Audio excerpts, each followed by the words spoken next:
Good morning. Welcome into 104.5 The Zone. We're happy to have you here for the next 3 hours. We got Lucas, we got Bert, we got you until 1 o'clock. 615-737-1045 is the number if you want to jump in. It's Bama Hate Week, kids. How's morale? We talked about the level of BVS that you were experiencing coming out of the Arkansas game. Florida did not necessarily do a lot to alleviate those struggles, though there is a pretty easy fix, or it would seem a pretty easy fix, to what's currently bogging the Vols down. We got Brian Callahan's press conference today. There is, of course, news on the Titans-Bills front, more for the opposition than there is for Tennessee, because Amari Cooper has been acquired by the Buffalo Bills yesterday. There's a lot of moving parts. Good morning, boys. Just in time. The Buffalo Bills finally are Super Bowl contenders because they have a wide receiver one just in time to play the Tennessee Titans. Fortunate. Josh Allen has a legitimate wide receiver one. I know he hadn't been great in Cleveland, but nothing's been great in Cleveland. Are you aware of how statistically bad the Cleveland Browns have been beyond just, the laughingstock that is their quarterback play? Do you have some advanced stats to present? I don't need advanced metrics to tell you. Lucas, how many teams would you say in the NFL have scored 20 or more points this season? In any game? In any game. At any point. We are now in week 7 of the NFL season. How many teams would you say have at least eclipsed the 20-point mark? I'd say it's probably easier to give you a number of teams that have not. Go ahead. Is it one? It's one. It's just the one. It's the wretched Cleveland Browns. It's just the one. So the Bills get Amari Cooper, who has now been traded. Is this the third time Amari Cooper has been traded in his career? You've got him going from the Raiders to the Cowboys to the Browns, now the Browns to Buffalo.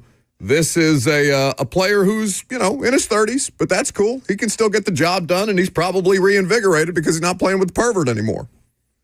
But that's not boding well for the Tennessee Titans, of course, and that is the thing that they now have to stop, along with a first-place Bills team that is looking to, definitely cover the 8.5. That's what they're opening up as favorites right now in Buffalo. So the conditions, well, there are no conditions necessarily on the picks that were traded as I pull up the details here. The Browns get a 2025 third and a 2026 seventh for Amari Cooper, and the Bills get Cooper and a 2025 sixth-round pick. So a pretty fair exchange based on the going rate that we saw for Devontae Adams. Jets made the Devontae Adams move. Bills said, no. We're not gonna let you claw your way back into this division. We are going to continue the arms race, and they have done just that. So that is who the Titans will face in part this week. But let's talk about more interesting things, shall we? Are you planning on taking another vacation? How do you feel? Nope, no vacations this weekend. I'm giving you a chance. You can take the week off if you don't want to deal with the potential Alabama-Tennessee result. Not going to scamper off to Puerto Rico this time around. I'm going to face the music of the third Saturday in October. I think it might be a great game. It also could be an ugly game. I hope for Tennessee's sake, it is not like the 2022 game, which is one of the most entertaining college football games most of us have watched in our lifetimes. I worry about Tennessee's ability to keep up in a shootout, and that's a crazy thing to say at this point in the Josh Heupel era.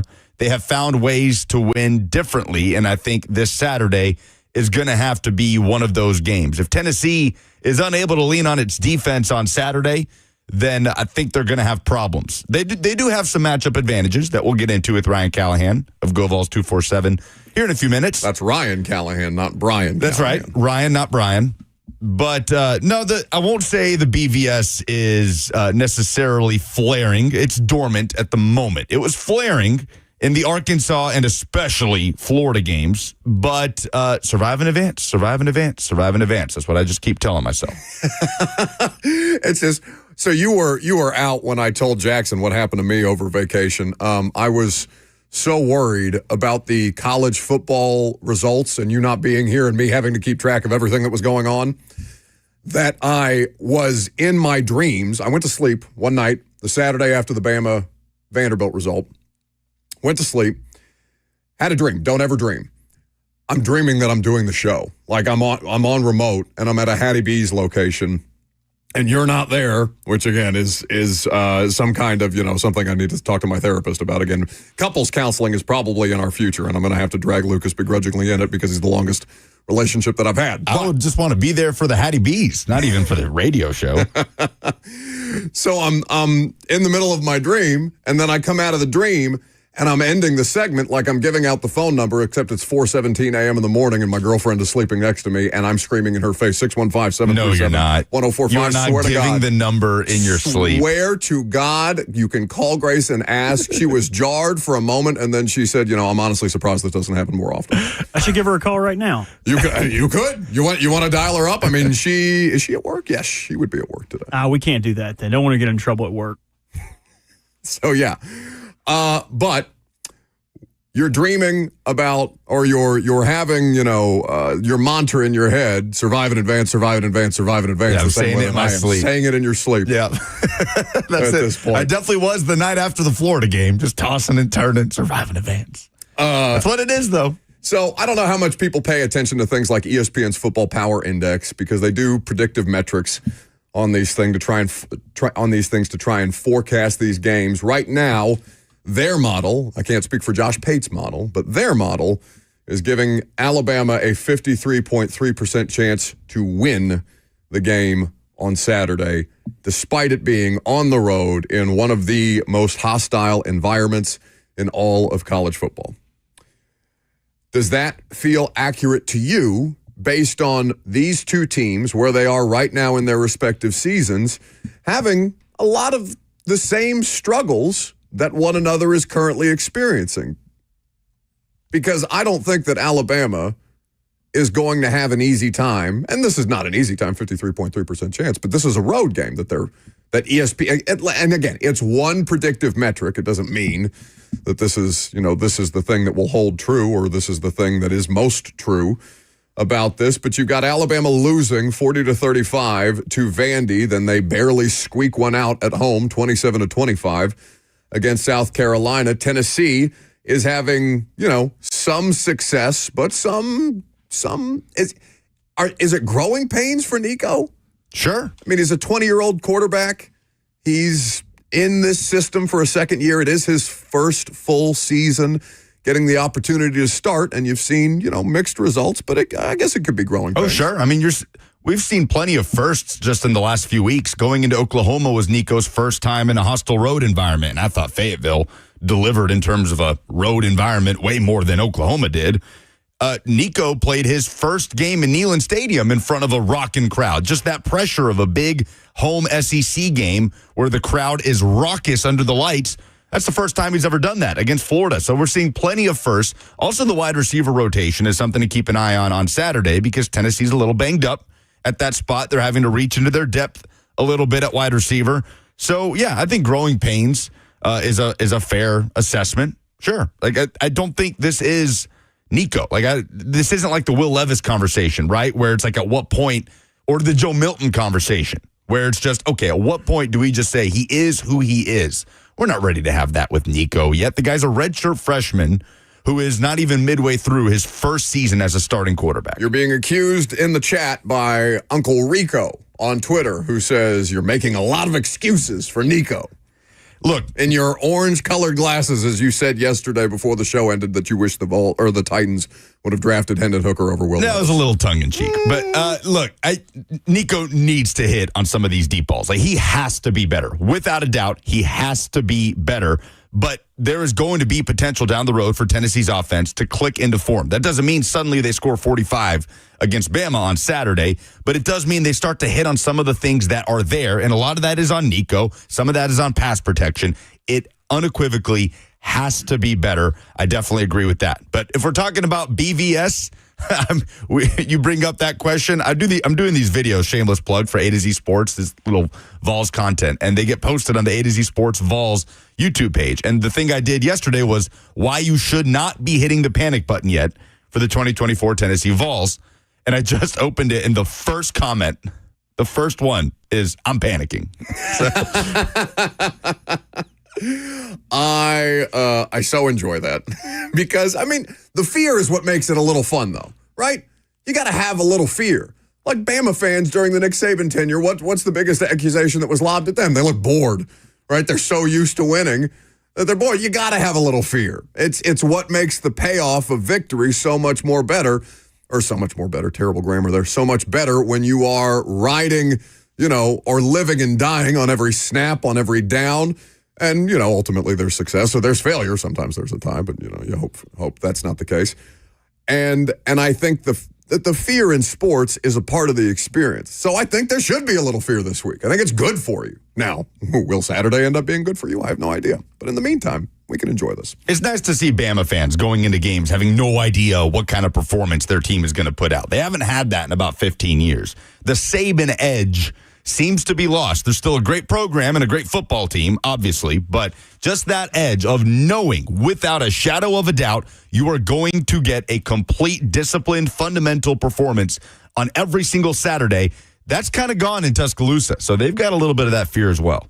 615-737-1045 is the number if you want to get involved. Let's start the morning with Dave. Hey, Dave. Hey, guys. I want to change the team. Thanks for taking my call. Mm-hmm. The Predators, I told them at the end of the year last year that Soros wasn't our answer at the goalie, and now he's proved me right again. And I was just wanting y'all's opinion, and I think we better make a change quick or it's going to be a long year. I did not buy my ticket this year because they brought Soros back, too. Thank you so much. Exclusively because they brought UC Saros back on that extension. Preds lose last night at home to the Seattle Kraken. It was 7-3. It was a lot of goals early on. Yeah, 3-2 after the first. In that game. It is their worst start since 2006, since the 2006-2007 season. And I was reading Alex Doherty, who covers them for the Tennessean this morning, where Andrew Burnett is quoted in Alex's piece as saying, "We deserve to be what we are right now." And what they are right now is 0-3. Is one of these damn teams going to be good in the state? Waiting for it. You know what? Local sports may be my dumbest thing in sports this week when we get to that at 11 o'clock. Bert, do I have anything to give away at 11 o'clock? I don't think he can hear me. That seems like a problem. He's just looking at the computer. I don't think he can actually hear me. That seems like it might be an issue. 615-737-1045. Is he doing a bit? I don't think he's doing a bit. Are you doing a thing? Are you doing a thing? It is kind of wild to just not renew your season tickets for the Preds strictly because of UC Saros. That is crazy. I don't feel like he's been that bad. And I don't know if it's a Preds full season. I don't know if it's a Preds full season ticket, or if because I know they do like the partial season tickets or something like that. But people have made investments or retracted their investments for less. I guess they've been really bad in front of UC Saros, and they definitely were last night. Small thing to make a decision for, especially given the amount of talent that they brought in to help support that goaltender who they extended. By the way, for the dumbest thing in sports this week, which is coming up at 11, we will have, not now, but at 11, 2 tickets to see Creed at Bridgestone Arena on November 8th. So you're going to want to stick around. I'm Buck Rising. It's 104.5 The Zone.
Welcome back to the show. We are fueled by Hattie B's Hot Chicken. It is Alabama week for the Tennessee Vols. They are coming to Neyland Stadium. Ryan Callahan of Go Vols 247 joins us now to get the info that we need to know about this game. Ryan, how we living? It's been a while since you've been on the show, buddy.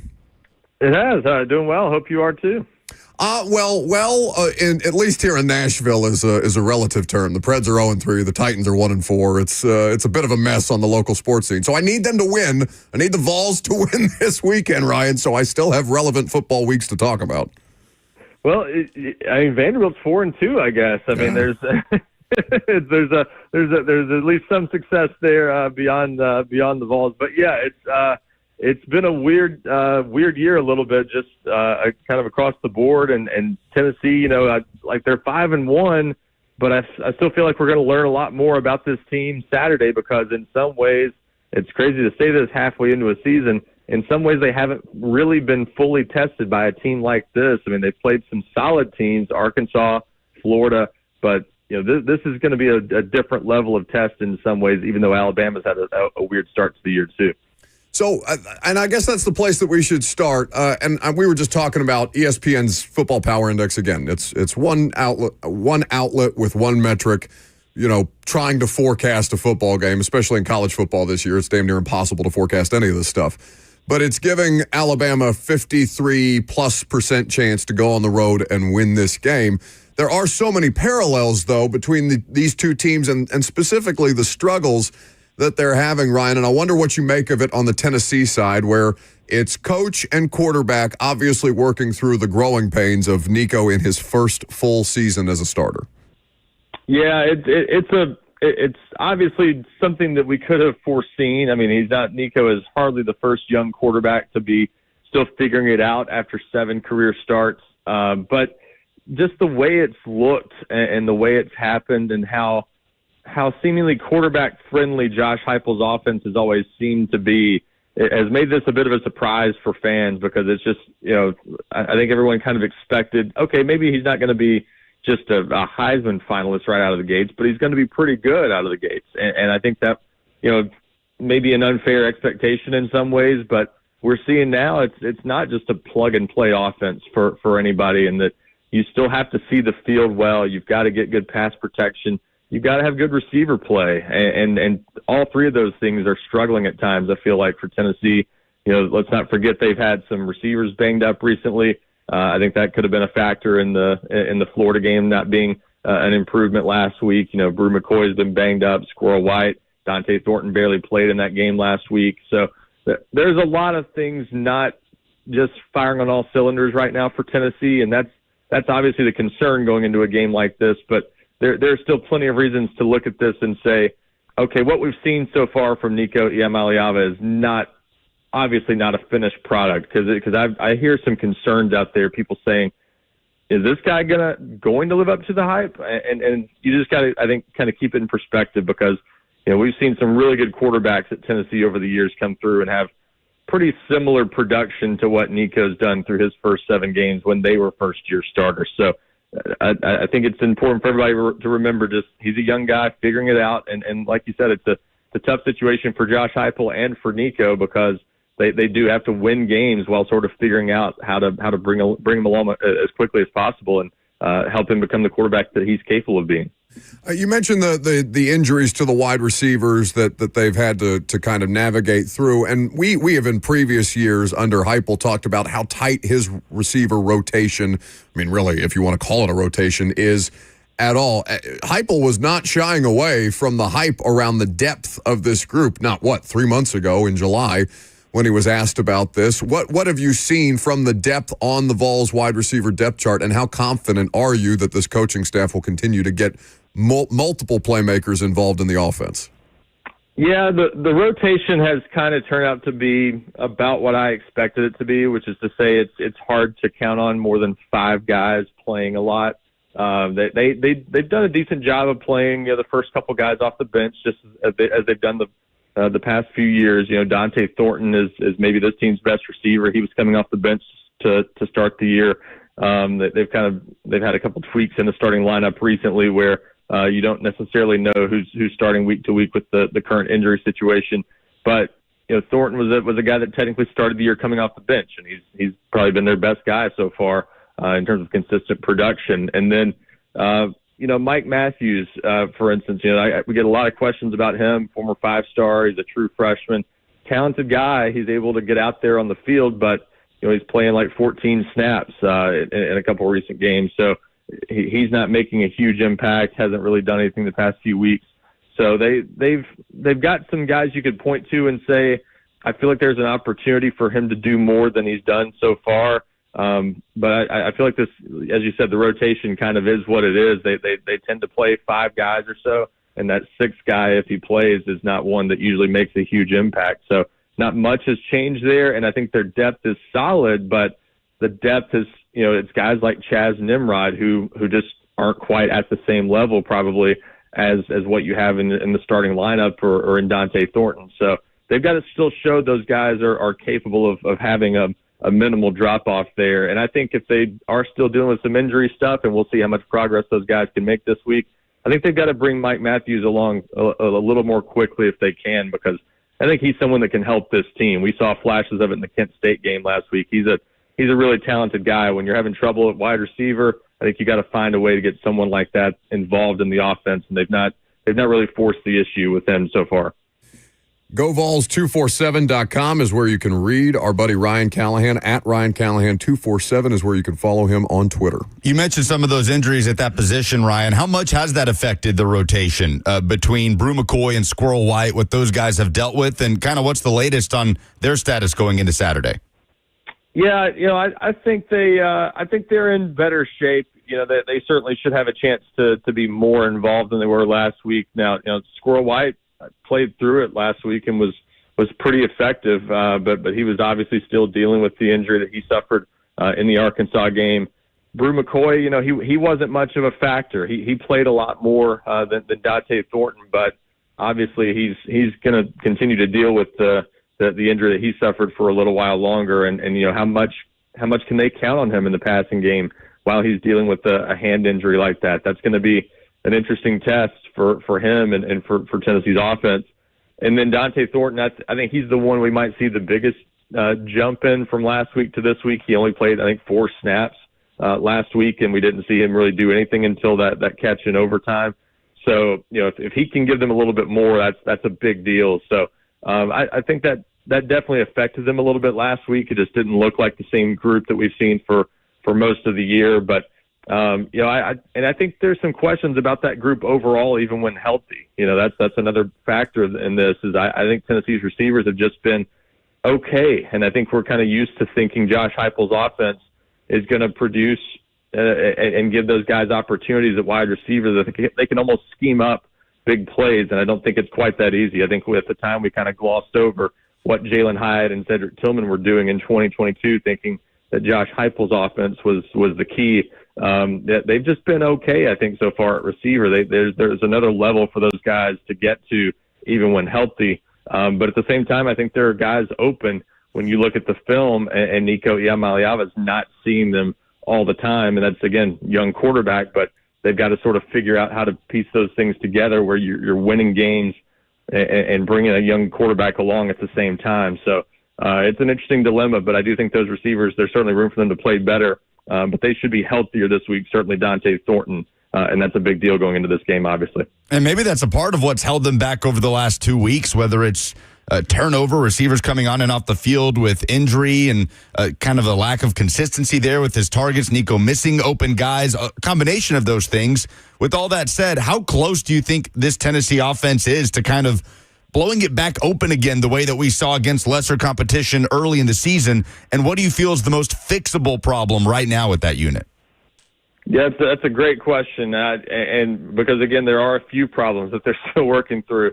I'm to the point now, and maybe I shouldn't be with half the season left, but I kind of just wonder if this is even going to be the type of team that we're accustomed to seeing, just putting up big numbers offensively. I'm not sure they're going to reach a point where they just flip a switch and, okay, now here's the Josh Heupel offense that we're sort of used to seeing. I feel like there's room for them to improve the rest of the year, but I just don't know that what we saw the first 3 or 4 games is likely to show up much. Maybe a game or two against lesser competition, but I'll personally be a little bit surprised if we see it start to look easy for them again, just because the past couple games have not come against elite competition. It feels like more about some of Tennessee's issues than about the competition they're facing. Although I think Arkansas is a pretty solid team, and we'll see what Florida is the rest of the way. But they're not bad teams. They're just that's not the type of team that you expect to hold Tennessee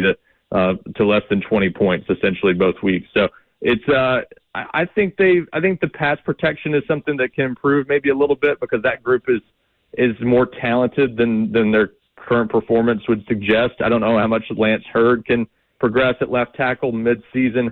I know the offensive line is one of those things where you tend to say there's only so much you can do if the talent's not right. I think they've got talent there. It's just that he's missed time with injuries, even in the summer and a couple games this season. So I feel like the pass protection could help, and there are a lot of people in the program that think if you fix the pass protection, you can fix a lot of what's ailing this offense, and certainly give Nico a better chance to not be kind of antsy in the pocket and expecting there to be pressure every time he drops back. So that could go a long way toward helping some of this, and that's the one thing that I think maybe could be fixed a little as we progress throughout these next 6 weeks. Well, and they have been able to lean on the run game, right? It's kind of been the saving grace of this offense. Dylan Sampson having just a crazy year statistically. How much do you feel like they'll have the ability to lean on that as an advantage against Alabama? Yeah, I think there's a pretty good chance of that. Now, at the same time, it's going to be interesting to see how Alabama goes about attacking Tennessee's run game with their defense, because they've not been great stopping the run this year. So they're going to be obviously fully aware that they've got to do something to slow down Dylan Sampson, or it's going to be a long day for them. This is a strange matchup. Buck, you kind of alluded to this early in the conversation. It's both teams are struggling in different areas that give you pause about each of them. So it's hard to say what's going to prevail in this. You could certainly point to that Alabama's offense looks a little more consistent than Tennessee's right now. So that's certainly something working in their favor. But boy, if you can't stop the run, or you can't stop a whole lot on defense, and Alabama's had some defensive struggles, then that's the thing that revives Tennessee's offense a little bit. We'll see about that. So. Yeah, the fact that Dylan Sampson's been so good so consistently, he got 5 100 games, and the other game he had 92 yards, that you can kind of count on him having a pretty good game. So we'll see if it's at the same level he's been at in a couple games, or just a solid production. But I think you can certainly count on Dylan Sampson being someone that Tennessee can lean on pretty consistently in this game. And then Deshaun Bishop, for that matter, too. I feel like both of those guys are Tennessee's best weapons right now, and they've got to take full advantage of them in a game like this. Ryan Callahan of GoVols 247 is here breaking down the Tennessee-Alabama upcoming game at Neyland Stadium. Tough one for you. Is Lance Hurd good? I kind of touched on that a minute ago. I think he still can be. I don't know that he is right now. That's probably the simplest way to put it. We've got to keep in mind, he started one game last year at LSU. He came in this spring, and when we all saw him on the practice field, I think our first thought was, he's not in the best shape right now. He could certainly use a full offseason to slim down.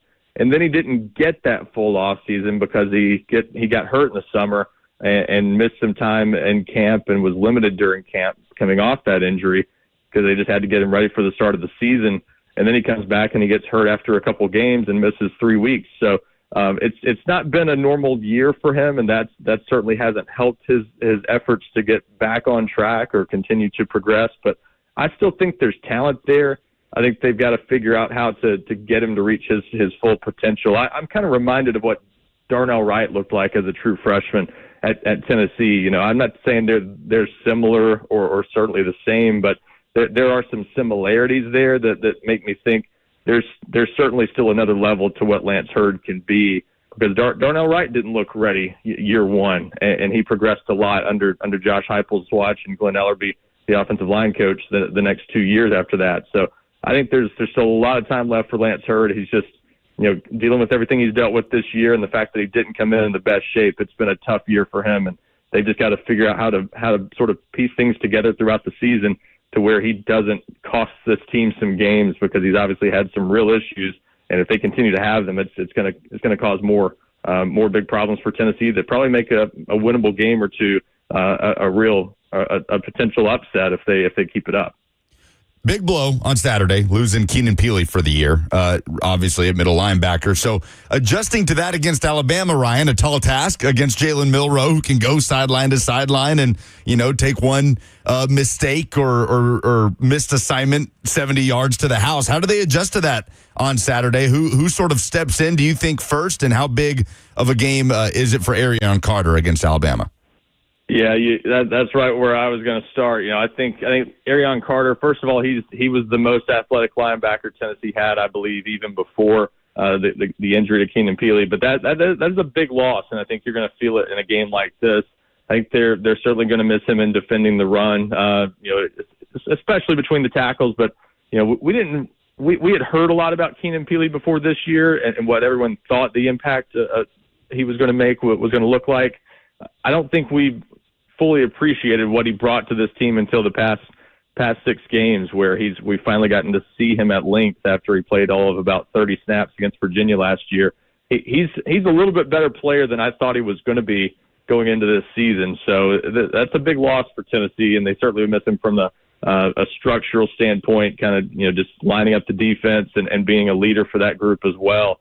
So I think the communication aspect is I think they've played without him at times, obviously this year anyway, and obviously last week they played almost the whole game without him. So they've done it, but that's another side to this too. They've got to communicate well, and they're going to be it sounds like passing the green dot, the in-helmet communication ability back and forth a little bit maybe in this game. So it's a big game for Arion Carter. I feel like he'll probably be asked to spy Jalen Milroe or get a chance to chase him down a lot in zone coverage or whatever they're going to do to try to defend him in the run game. And it's going to be kind of a group effort, and Tim Banks sort of alluded to that yesterday, the defensive coordinator, saying it's going to be basically by committee that they replace Keenan Peely. So my concern would be the depth at linebacker. A guy like Jalen Smith, who played last week, it sounds like it's still going to be part of the rotation. I feel like that's a little bit of a vulnerability for Tennessee. I would probably be thinking about shortening the rotation, but it sounds like Tennessee plans to keep playing 3 or 4 linebackers quite a bit, and that's an interesting decision going into a game like this where, boy, I'd sure want to count on my veterans as much as I can against a team like this. He is Ryan Callahan of GoVols247. You can read him at GoVols247.com. The game against Alabama coming up this weekend. You can hear it right here on the Vol Network, 104.5 The Zone. Ryan, always good to catch up with you, buddy. Thanks for taking some time. Absolutely. Appreciate it, guys. That is Ryan Callahan with us on the show. Big test. Is it going to make an appearance in the SEC observations? Oh, I guess we'll have to find out. That's next.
Welcome back to the show. We are fueled by Hattie B's Hot Chicken. This is a banger. It's problematic, but it's a banger. It's Now, a great song. I'm assuming we're coming back to this because Robert is going to give us an acapella, talk about sec intro. Well, Bert, for some reason, is lingering all week, I'm told. But a part of the things that have changed since Bert was the producer for this show, after we got rid of him and sent him to the mornings, is that we have started playing the bumps for each of the, featured segments coming back from break. So that's a new thing that we do now since Bert has been on the show, and he's back for some reason, and I'm not sure why, because we can't even do the things that we're normally doing. You are the king of be careful what you wish for type of stuff. You know, trying to run Robert out of here? I did. I already did it. Okay. I did it. I'll do it again. You won't. You can't. You shan't. I won't allow it to happen. You ready?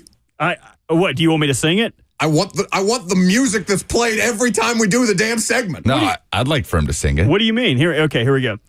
Let's talk about SEC, baby. Let's talk about the SEC. Let's talk about Brian Kelly and somebody on the SEC. Let's talk about SEC, baby. Let's talk about SEC, baby. Let's talk about Kalen DeBoer and another person in the SEC. Let's talk about SEC.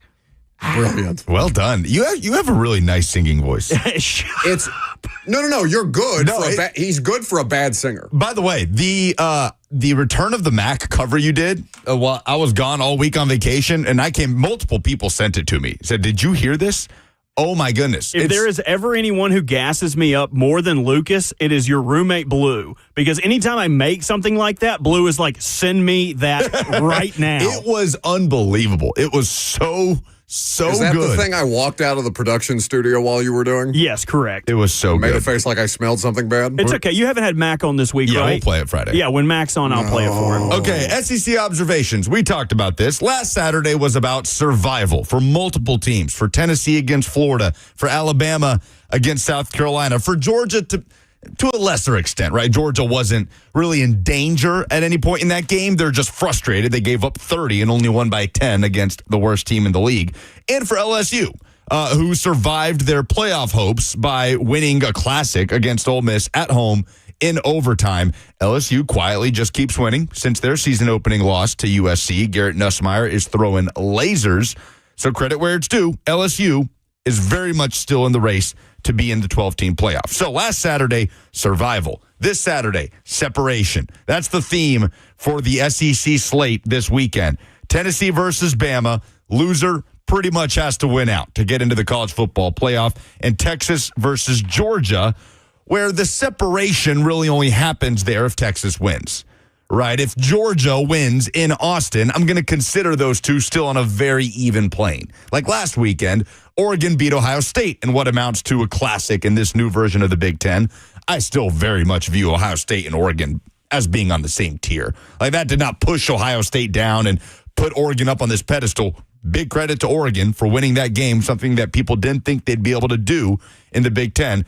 They are still on the same plane. I'll have that opinion if Georgia beats Texas, but if Texas wins, then they continue to put themselves in that elite category in the SEC, and they're kind of by themselves in that category at the moment. This is a huge test to keep proving that for Texas at home. They have not played Georgia since the 2018 Sugar Bowl that Georgia lost, and it had Sam Ehlinger telling Texas fans we're back post-game to that crowd. Those programs have gone in very different directions since then, but here they are now as elite national title contenders. We'll see what happens Saturday. And Arkansas versus LSU, kind of an underrated matchup on Saturday. LSU, we did not talk about the way that they just pantsed Ole Miss this past weekend, but that was one of the most exciting results. I mean, one of the more exciting games of the weekend in a weekend that had so many exciting games. Yeah, well, I just brought it up. Thank you for listening to the show. I'll listen to you. 29-26 was the final in that game, and Ole Miss is out of it. Now you're looking at the Rebels. Should be, right? Having to win out, essentially. I mean, their schedule played favorably for them to find their way into the playoff. They still got to face Georgia. They get that game at home, but they got to host Oklahoma. They got to go to Arkansas. They got to host Georgia. And they got to go to Florida, which I suppose has turned from disastrous to pesky. But, yeah, Ole Miss probably having the most, I don't know, the most disappointing first half of the season for anybody that felt like they were coming into the year considering themselves a playoff contender? Oklahoma probably would be the answer to that. Oklahoma's up there because the whole thing around the quarterback there was he was supposed to be legit, and then he got benched. So, in Jackson Arnold. Yeah. I guess, yeah, it's probably Ole Miss. I don't know what that Texas-Georgia game is going to look like. And also, Florida upgraded from disaster to pesky after one game or two because they did beat UCF, who is they look pretty bad. They do look pretty bad. They had a nice start to the season and looked like they could be something, but got blown out by Colorado and Florida. So just because they were annoying to Tennessee and inept at the end and an opportunity, like I'm still objectively, okay, not I want Tennessee to win because it's better for the radio show, but I was screaming at my television when Florida scored that touchdown with 30 seconds to go. What are you doing? Go for two, you idiot. Respectfully. Yeah, sure. No, and Florida has to play Kentucky at home this weekend. Then they go to Georgia. Then they go to Texas. So it doesn't get easier for Florida. Your boy Dixie says Florida State more disappointing than Ole Miss. Right. Well, we're just talking about in the SEC. But yeah, unequivocally, Florida State is by themselves in that category if you look nationally. But Florida, looked completely inept against Miami and Texas A&M. And then, we're able to win by a few scores at Mississippi State, take care of business against UCF. Completely blow a potential upset at Tennessee. So we'll see what happens with them against Kentucky in a matchup of a couple 3-3 teams. But separation. It is a separation Saturday after a survival Saturday this weekend. 615-737-1045 is the number if you want to join the conversation. Let's go to Kyle up next. What's going on, boys? Yo. I got y'all a great SEC observation about that LSU offensive line. Ole Miss came into LSU game with 29 sacks leading the SEC. LSU's O-line did not give up one at all. Pretty good. That's more a stat of the day than an observation, but it works. No, it's one of the best units in the league. I mean, that LSU offensive line is why Lance Hurd is at Tennessee right now, former 5-star left tackle. What did you make of we don't have time here to talk about what Callahan said about Ryan Callahan had to say about Lance Hurd and the physical condition that he's in, but something to keep in mind. Yeah, got to be better. Do I have anything to give away coming up next?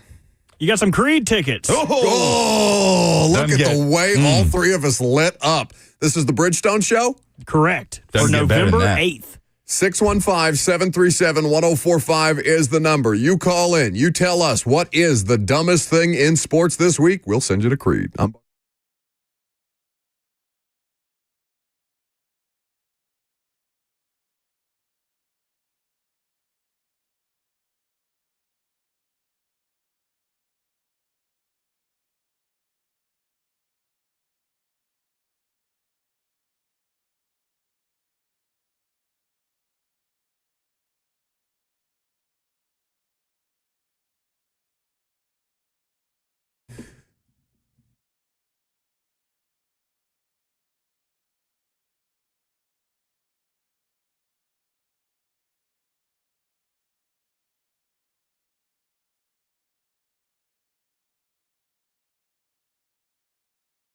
Unlock your engine's maximum performance with Castrol Edge Full Synthetic. It protects for 20,000 miles between oil changes, is 3 times stronger than the leading full synthetic motor oil, and for a limited time, you can get 5 quarts of Castrol Edge at O'Reilly Auto Parts and receive 3 times O Rewards points, plus a $15 O'Reilly gift card after rebate. O'Reilly Auto Parts is celebrating the 25th anniversary of their famous jingle, and O'Reilly wants you to be a part of the celebration. So what they're asking for is they want you to submit a cover of the jingle, a remix, or your own choreographed dance. Now, I went to O'ReillyJingleContest.com now to see what submissions had already been sent. And let me tell you, bar's pretty low. I feel like you guys can do better. This is Music City. You got to be able to come up with something creative. We got a lot of creatives out there in the audience. We got a lot of people that work in the music industry that have many, many creative parts to their game. So submit a cover of the jingle, a remix, or your own choreographed dance of you doing the famous O'Reilly jingle. You can win exclusive merch and prizes, including 3 $5,000 grand prize winners from O'Reilly Auto Parts. Submit your video to that website, O'ReillyJingleContest.com now through October 31st. Terms and conditions do apply. No purchase necessary.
It is 11:02. Good morning from the 104.5 The Zone studios. I'm Lucas Panzica. The Tennessee Titans' next opponent have upgraded at wide receiver as the Buffalo Bills landed Amari Cooper in a trade with the Cleveland Browns. The Bills receive Cooper and a 2025 sixth-round pick in exchange for a 2025 third-rounder and a 2026 seventh-round pick. Titans travel to Buffalo on Sunday. Head coach Brian Callahan meets with the media coming up today at 12:15.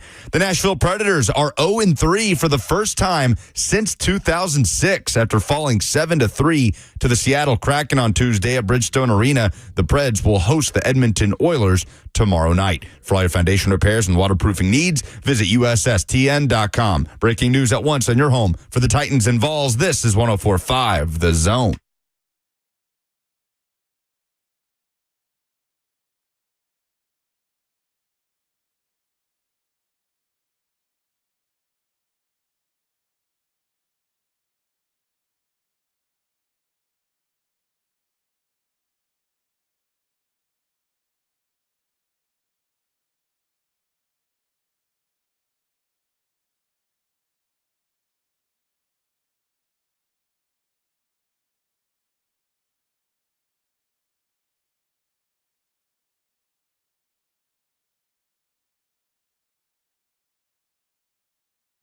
It sure is. 615-737-1045 is the number. You call in. You give us the dumbest thing in sports this week.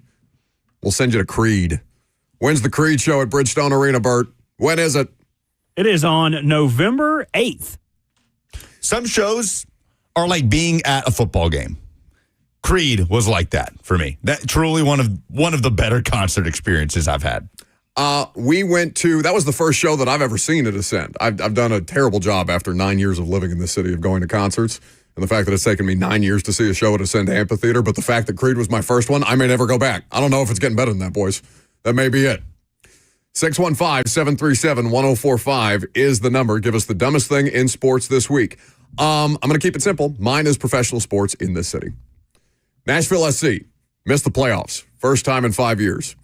Tennessee Titans. Not huge expectations, but some expectation that this would be a better product. It's worse. They're 1-4, and they're probably going to get slaughtered at Buffalo.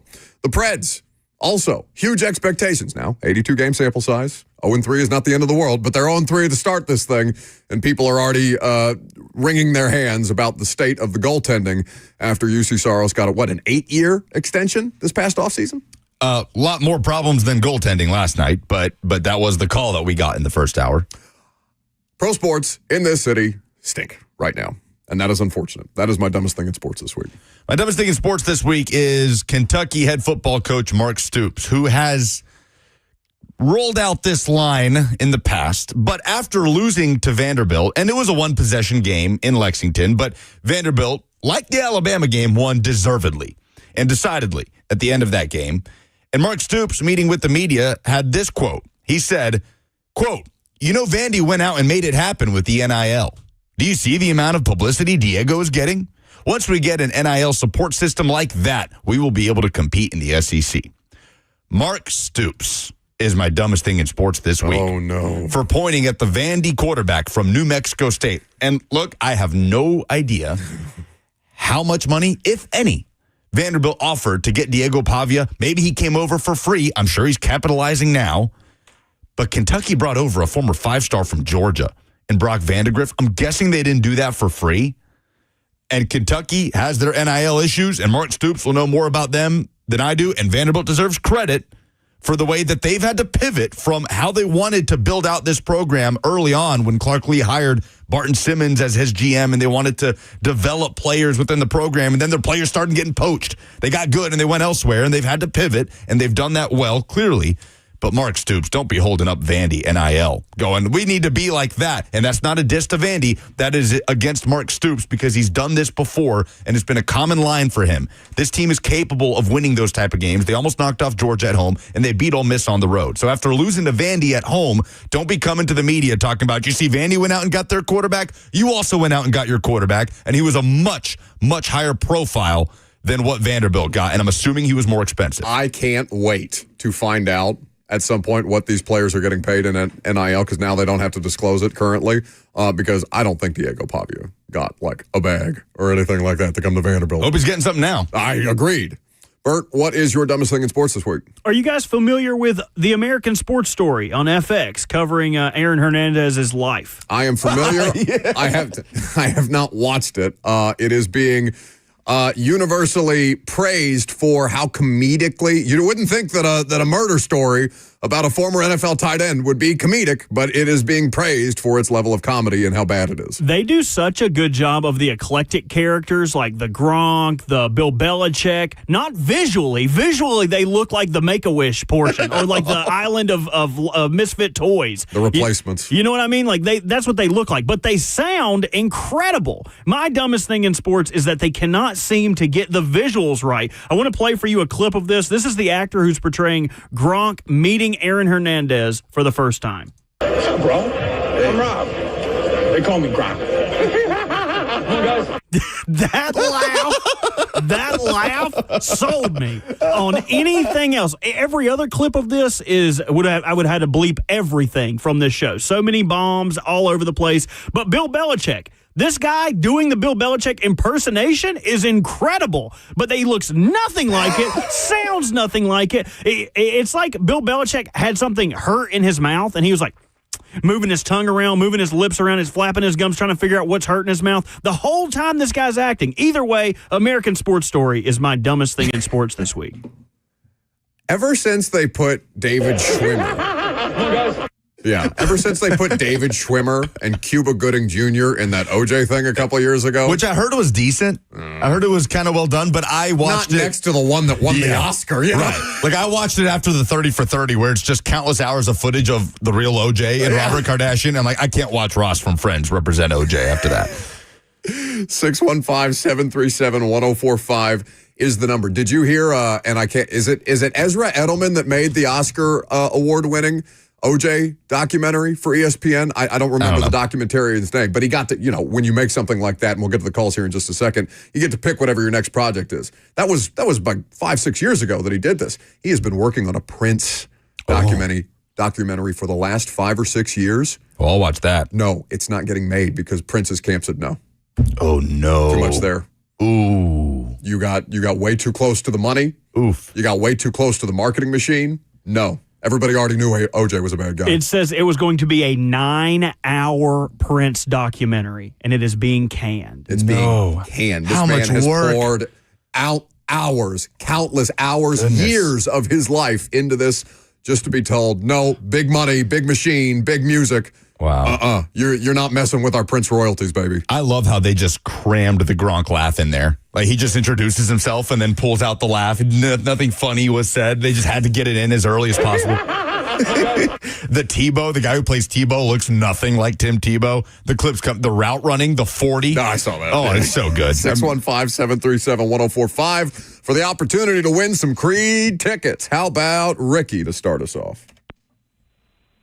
Good morning, Buck. Good morning. I kind of got a 2-for-1 today. Want to mention when the Whitecap came out to speak to Aaron Rodgers, being real respectful. And it's funny because the announcer in the booth, they were just kind of making a joke about, hey, we're going to get a couple of calls for you. And I'm just wondering how it looks from the Bills' perspective. Actually, he gets that sack, and even Rodgers said it wasn't roughing the passer, and he lost. He was losing the ball as he was going down. So it's kind of like a 2-for-1 there.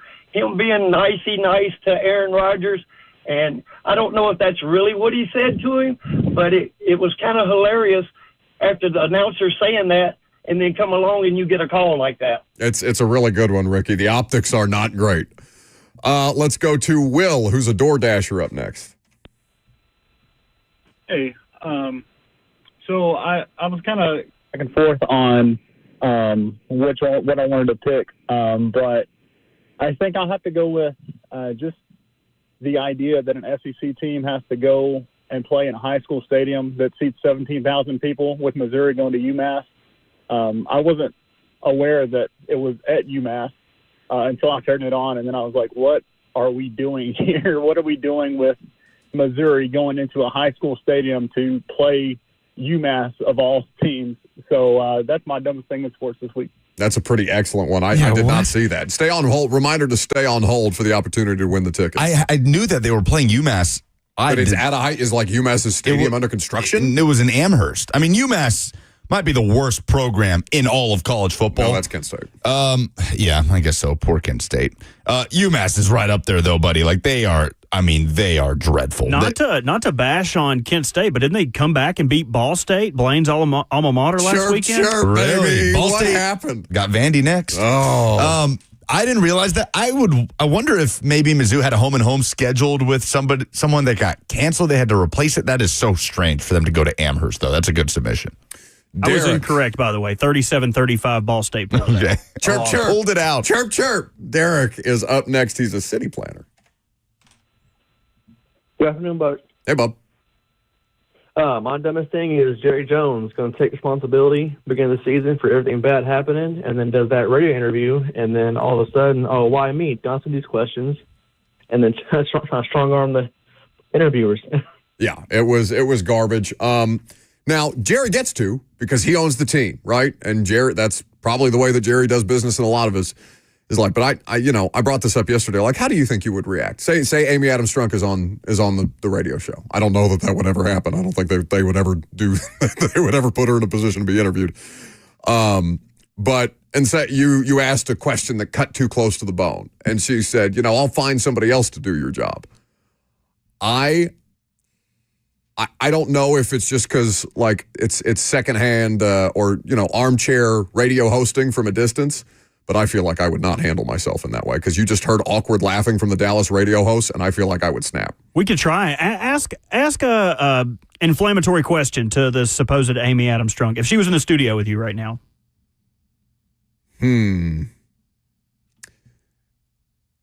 Amy. What would be the toughest question to ask Amy Adams Strunk right now? Amy, how do you deal with the ineptitude of your organization failing after spending so much money? Amy, kiss my ass. I was trying Robert's to think I'll just do the bit for you. Yeah, come on, dude. Dadgummit. You put me on the spot. I was trying to think of one. I was trying to think of a good question. 615-737-1045 is the number.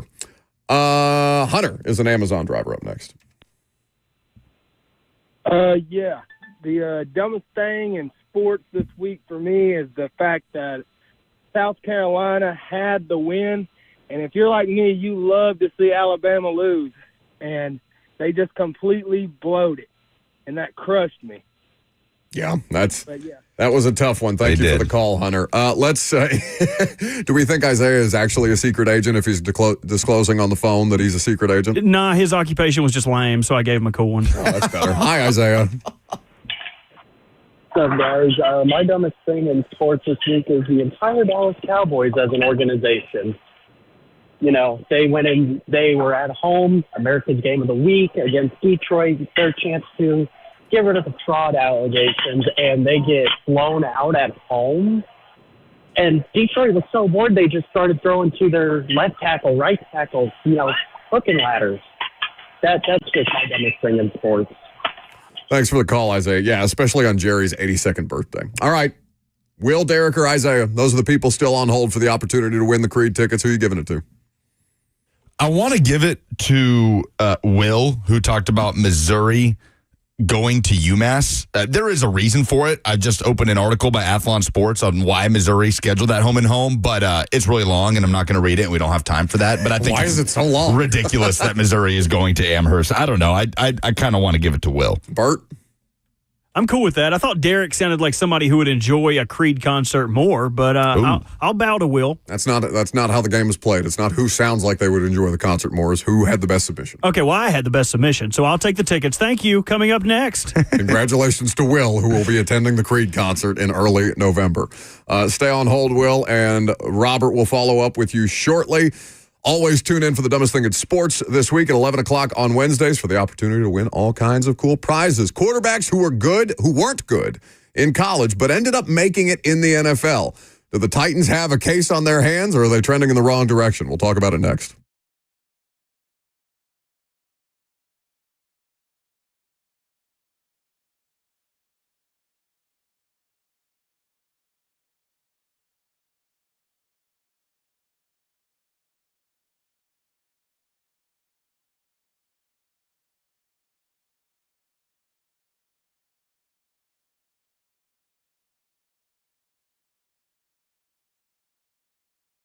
Lake lovers, listen up. Tennessee National, a highly anticipated lakefront resort, golf, and marina community, is having a fall sales event, releasing a limited number of lake lots to the public with upgrades and savings. One day only, Saturday, October 26th. You can get a Lake Townhome upgrade, an outdoor living space upgrade, plus 2 years free boat rentals, plus 2 years free social membership. You can also get savings on the home site and golf.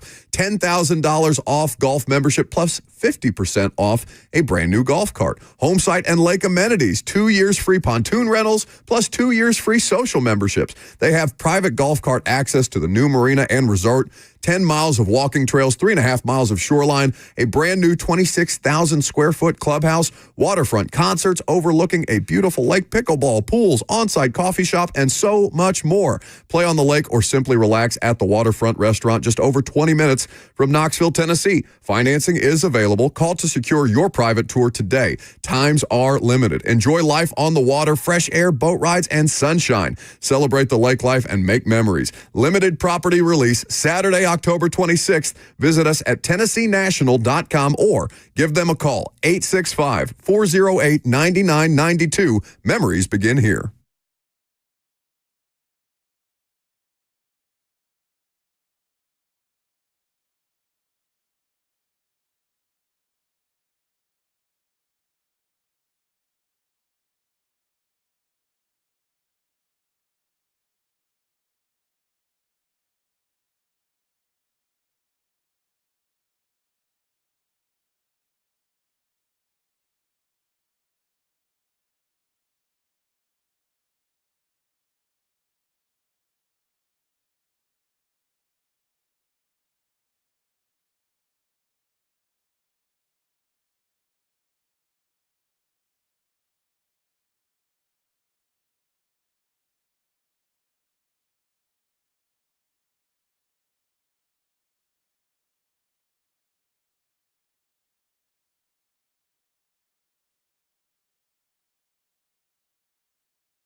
Oh, hello. Little afternoon delight.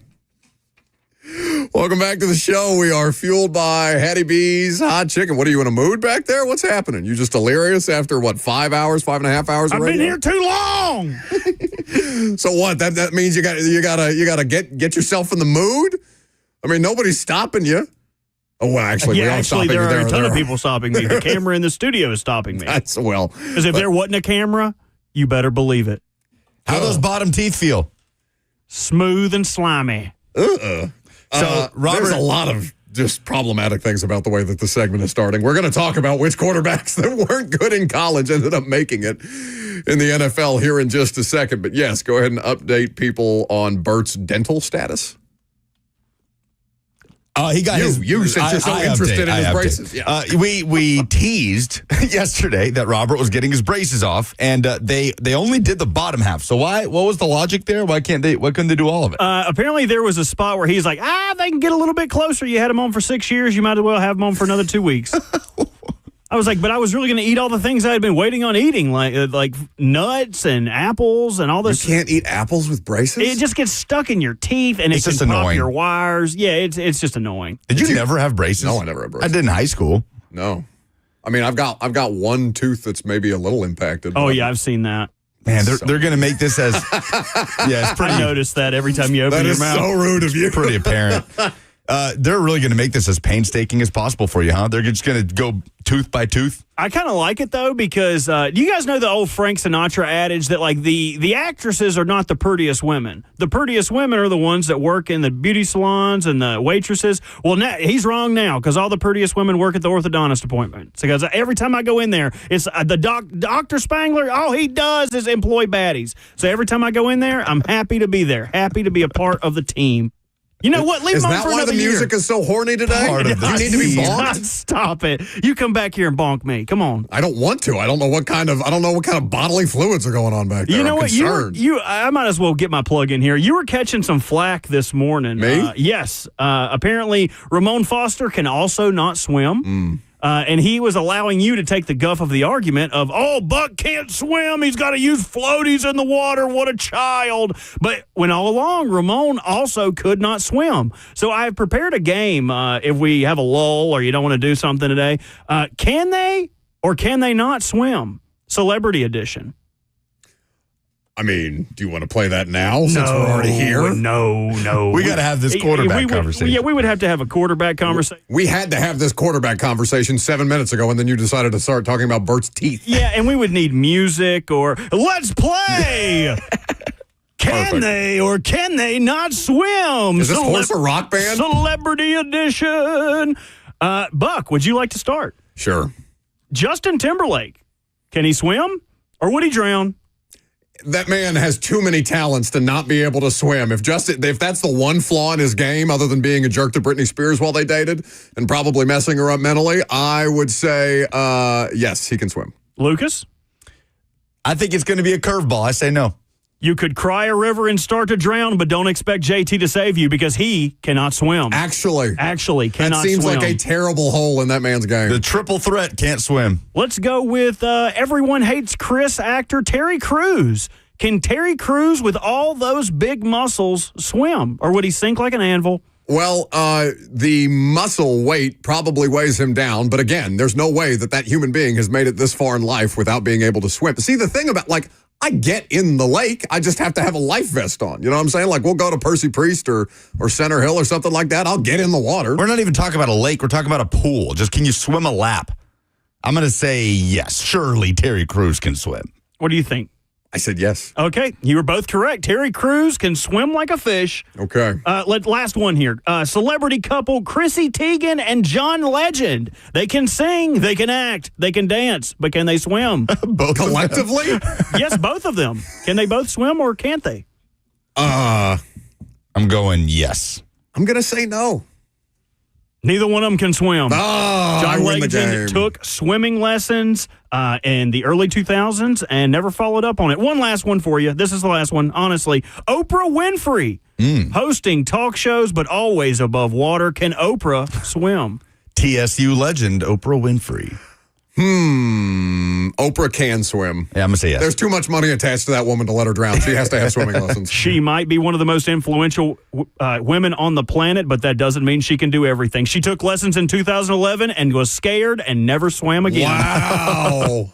So wait, should me and Ramon take swimming lessons together? There is a bet currently that if Ramon comes in last in Thursday 3, he will have to take swimming lessons. What is Thursday 3? Thursday 3 are the best 3 bets from everyone in the morning show. Okay. Now, they say you could just throw a baby in a pool and it'll just float. That's how I learned. So maybe we just do that with you guys. Yeah, you grab the... You're going to pick... Ramon Foster is how big? Respectfully. He's 6'6". 6'5". 6'5", 3... Maybe 6'4". Stop it. 300 what? Ramon is three bills. Yeah, I think he would. He might be at 295. He might be a little under. He's boy's getting slim. I don't know. You grab the arms, I'll grab the legs. I mean, you guys would sling him in there. You guys would have a hard time picking me up, and I'm 6'2", 205. You're lying about that. You're 5'8". I hate how you do that. Dude, he always sits his chair up higher, too, to make himself look bigger. No, Lucas is the one who sits his chair up damn high. He comes in here and cranks it up from where Kayla's sitting every day. I just want to be tall. Do you think Josh Allen can swim? Because he's the only name that I have on this list for this segment that we planned of quarterbacks that were not high-level players in college that made it in the NFL. So I feel like the goalposts have moved slightly on the conversation because the discussion at the onset was quarterbacks. Because what does the poll say? What is the language of the poll? At Buck Rising is where you can vote on the polls that we update at the end of every show. What is the language of the poll question? The language of the poll question is, how many quarterbacks can you name that were not good in college but made it in the NFL? Okay, so you're saying high-level players now, where the poll question says good. So those are two different conversations, right? Potato, tomato. Josh Allen is the modern-day example. Because I went back through after you brought this up, I think it was in a commercial break, and I was having trouble like coming up with, because I said like Joe Burrow before 2019 was thoroughly pedestrian, but that doesn't mean he was a bad player. Like he didn't have an under 50% completion percentage. He had arguably the greatest single season by a quarterback in college football history. So I don't care what he did before that. Yeah. He's a Heisman winner, national champ. Sure. Football Fred, and this was the submission that a lot of the respondents to the poll I saw before the show started said Brock Purdy. But Brock Purdy wasn't a bad quarterback. No, he was a very good quarterback for Iowa State. Right? So I think, and I had other people say Tom Brady. You know what Tom Brady's record was while he was at Michigan? As a starter, he was excellent. 20-5 when Brady moved into the starting role as a junior and senior. The Wolverines were 40-9 overall while Tom Brady was there, but 20-5 was his college record. Yeah, and his numbers never jumped off the page, right? He'd throw for over 2,000 yards. His last year at Michigan, 16 touchdowns to 6 interceptions. His second to last year, 14 touchdowns to 10 interceptions. So he was never considered an upper-tier quarterback at the college football level. Obviously, he was a 6th-round pick. So we're having this conversation because of Will Levis. Will Levis, especially from the Tennessee Vol fan base contingent, was alleged to be a bad college quarterback. Was Will Levis a bad college quarterback? He wasn't. He did a lot of bad things. A lot of bad things. And a lot of bad things, though, to have two of the most successful seasons that Kentucky football has ever had. One of the most successful college football seasons that Kentucky football. But still, I mean, you know, that is even a hard conversation for me to wrap my head around because he wasn't a disaster. There are some of the same, mental miscues that you're seeing. By the way, did you see the thing that UW tagged us in on Twitter? Speaking of Levis and questionable behavior. This is a all-22 end zone angle of the Nick Westbrook-Akina touchdown celebration. Shout out to the all-22. This is at @pro_ant. on Twitter. Shout out to the All-22 for capturing another chapter in the Will Levis experience. The Titans score and engage in a celebration, a coordinated, planned, orchestrated tennis celebration. So Levis, naturally and appropriately, comes into the frame to go full Spider-Man and web the whole place up. Like, the rest of the offense is doing one thing, and Will Levis is doing entirely his own thing. And it's just objectively hilarious, and I'm trying to figure it out. So it just made me laugh within the context of this conversation. But he wasn't a bad college quarterback. Yeah, I don't think he was a high-level college quarterback. And look, he elevated Kentucky at times. So let's just take it between the two that most local fans often bring up, right? Hendon Hooker, and I just slammed my fist on the mouse in here. Yeah, just put that wherever. Hendon Hooker and Will Levis. Was Hendon Hooker a good college quarterback? Yeah. So is it are you doing the Joe Burrow thing there? Because what he was before Tennessee was not that. And he was surrounded by professional talent. Now, you could do the same thing with Will Levis in the best season of Kentucky, right? They had pros on that roster. When those pros left and Levis was dealing with an injury, they were a bit nightmarish. But Hendon Hooker was the face of college football for a majority of that 2022 season. He guided Tennessee to a number 1 overall ranking, though it didn't last as long as many of you would like it to. But before that, Hendon Hooker was, pedestrian would be kind. I don't care what he was in 2020. He threw for 58 touchdowns and 5 interceptions in his last 2 years. Why are you so obsessed with what they were before, like in their sophomore year? No, it's not about that. It's about the body of work. Because you're saying, okay, Will Levis had one good season, but then he had a bad season. And I'm saying Hendon Hooker had a pedestrian season, then had a really good season. Those things just it's recency bias to me to just say, okay, the best season that they had is what we're judging them by ultimately, instead of looking at the body of the work. The Joe Burrow is a bad example, obviously. But I don't think that those two things are that far off, even though one had infinitely more statistical success and on-the-field success than the other. I just don't think that it's a fair argument if you're only taking the most recent season that they had. Oh, he had a better season than the most recent season. That means he's better. Wait, you don't think that looking at progression is a factor? As opposed to regression, which is what Levis did from his second to last to his last year at Kentucky? No, I do, but is Levis, again, this conversation was a part of the conversation around Levis coming out. Did Levis regress, or did he play hurt with a bunch of worse football players around him? It's an interesting conversation, and you can go round and round and round on it, but I think that you have to take the body of work as a whole if you're going to judge these players. Was Josh Allen a good college football quarterback throughout? He was a huge question mark. He was a fun at times college quarterback. He was the most YOLO quarterback I've ever seen. He's still the most YOLO quarterback I've ever seen, and that's what makes him fun. I think Bomani Jones calls him Dennis the Menace, and it's delightful to watch him out there just be bigger, faster, and it's like Derrick Henry kind of bigger, faster, stronger than everybody else at every level of football. But I don't like the conversation of, okay, well, this one had a better season most recently. Let's just talk about that season. That's what makes them better. I think the whole, again, context for all of these things matters. Yeah, absolutely. But I would care way more about what Joe Burrow did in his last season of college than his second to last or third to last season, because that's what development is at that level, right? Again, I'm putting the Burrow conversation is a different one entirely. Sure, but no, I hear what you're saying. But when guys are being picked in the top 5, and I know Levis was not, but a guy like Anthony Richardson, we had this conversation like a couple of years ago when Ryan McGee came on, and I can't remember what quarterback we were talking about, but McGee was talking about that separation between college football media and NFL scouts and NFL media, where when Russell Wilson was getting picked, and people were like, oh, he is not a good pro prospect. He's too short. And McGee was with us saying, I don't care. I would just watched him for 3 years. Yeah. So you can tell me he's not a good quarterback. I just watched him be a great quarterback for 3 years, and we saw what Russell Wilson became, before this last version of Russell Wilson. It is. So I think for the college football side of people, really they simplify it, and they look at Anthony Richardson. Don't care how young he is. Florida couldn't win with him. He couldn't elevate him. Bear Salee said to me the other week, Anthony Richardson was the prototypical Dan Mullen quarterback, and he couldn't play good football for Dan Mullen. Couldn't get it done. So now we expect, he's just going to go into the NFL and take over and be a good quarterback right off the jump for the Colts. So I think expectations are one thing, right? Because you're not trafficking in expectations. You don't expect Anthony Richardson you don't expect C.J. Stroud to become what he's become, right? He was a high-level college quarterback. He played at a high-level institution. He was as good as you've ever seen, even though his team was ultimately undone by the team that went on to go win the national championship that year. But you did not expect that C.J. Stroud was going to be one of the best quarterbacks in pro football. Nor do you expect Josh Allen to become one of the best quarterbacks in football.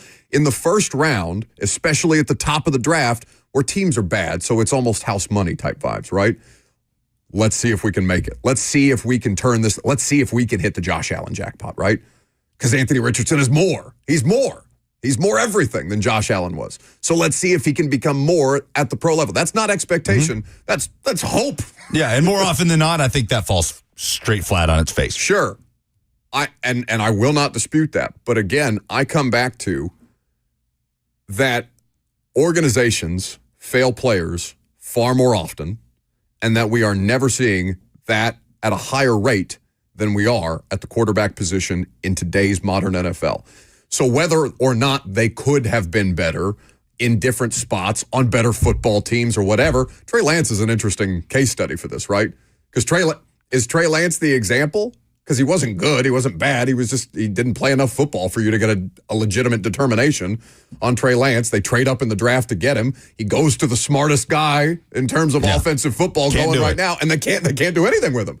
He's a Dallas Cowboy like 6 days. Third stringer. A third-string Dallas Cowboys quarterback throwing 5 interceptions in the second half of a preseason game when last I saw Trey Lance.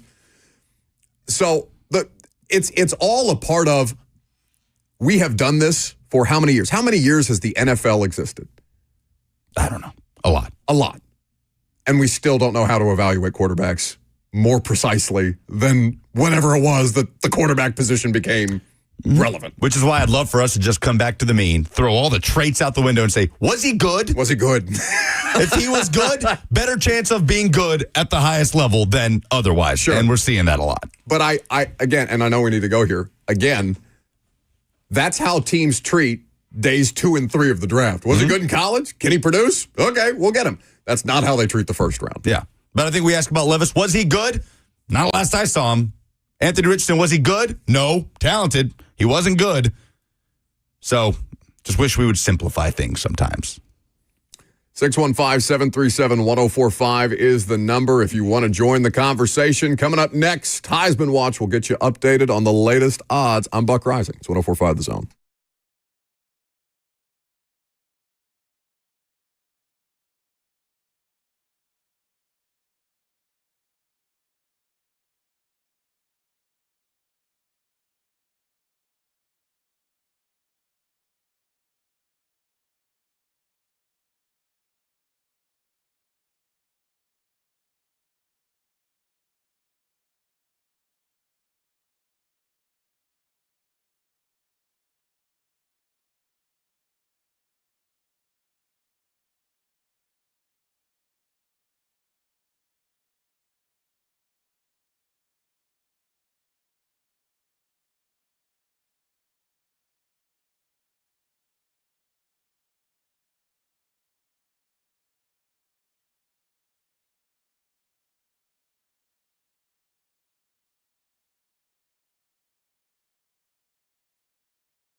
Welcome back to the show. We are fueled by Hattie B's Hot Chicken. We'll get your phone calls here in just a second. 615-737-1045, the number. Heisman Trophy odds are what we will update you on in this segment as well. Have you watched much Boise State this year?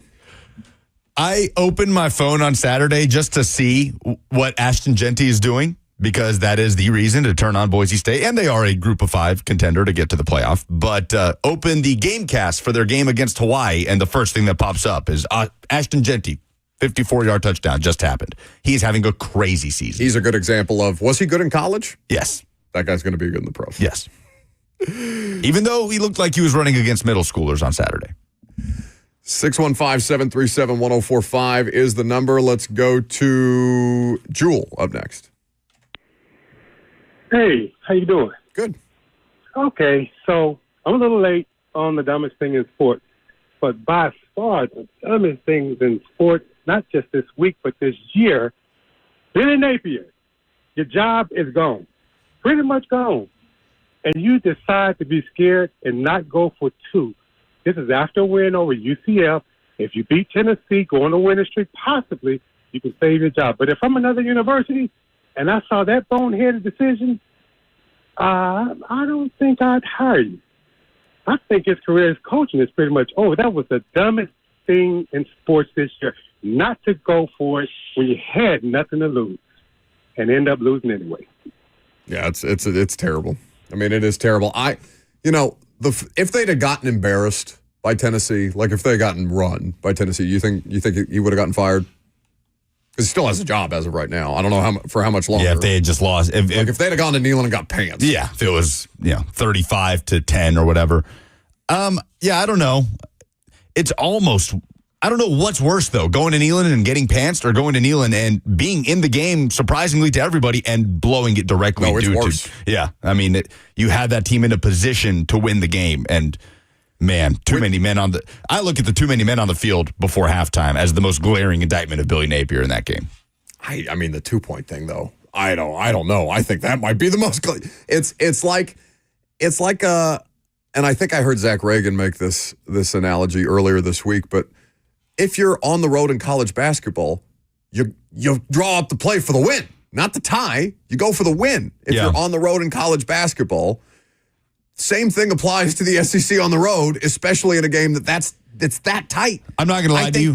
They are both indictments of him.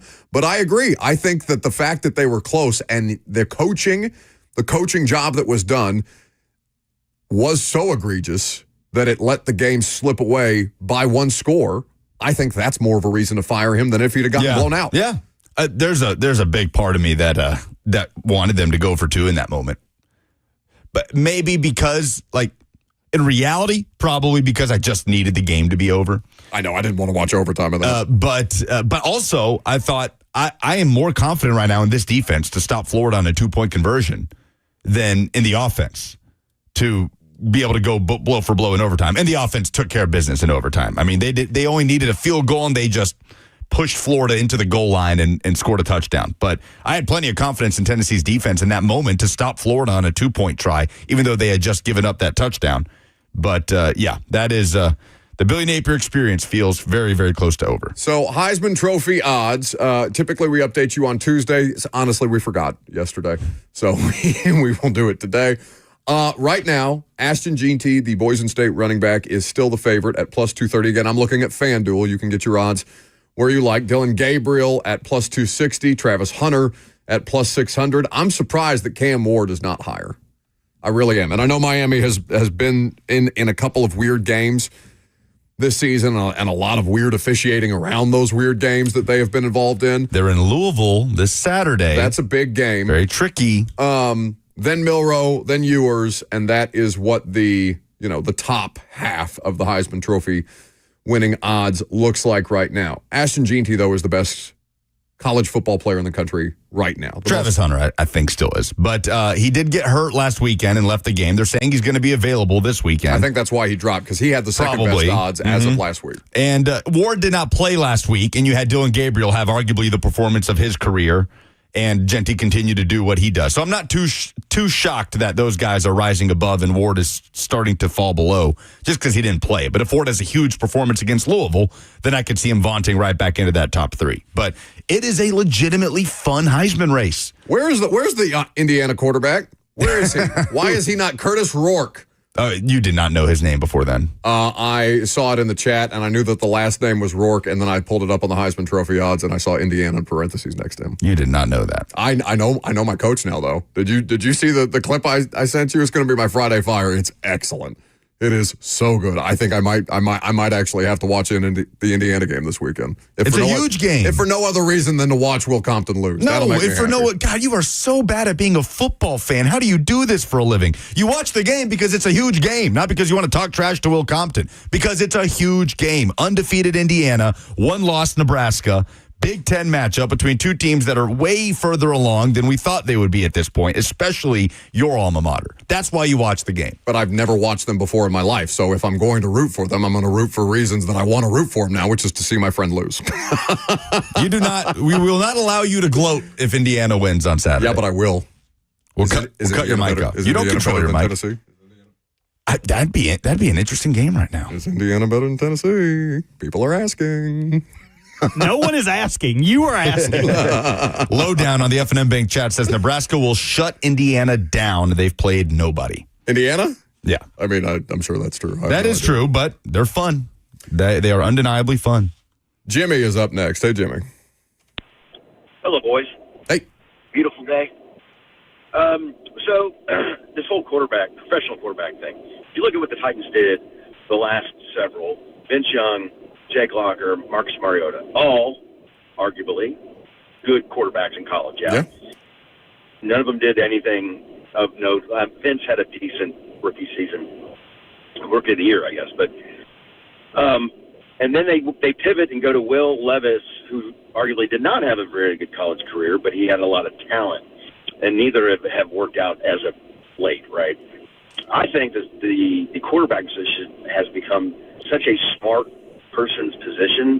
If you look at, I bet you if you did an IQ test on all the starting NFL quarterbacks, that they would have a very high IQ. You look at Ryan Leaf and Peyton Manning. Peyton is not going to get outsmarted by anybody, but you could argue that Ryan was probably more talented.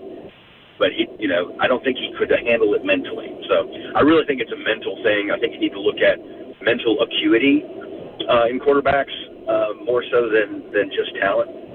That's my opinion. Yeah, no, I mean, smart people succeed more than dumb people typically.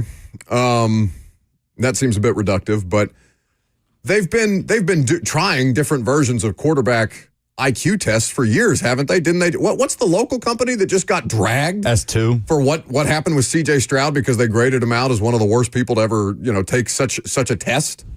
S2, yeah. Yeah, I don't know. And now agents are advising players not to take the S2 test, and I don't think S2 is doing very well as a business right now. But either way, yeah, I wish we were better at evaluating quarterbacks. We have for 100 years not been. Was he good? That's it. But that's what Jimmy just said. Was he good? Jimmy just brought up 3 Titans quarterbacks that they drafted that were excellent in college, and they all washed out. Who was excellent in college? Vince Young?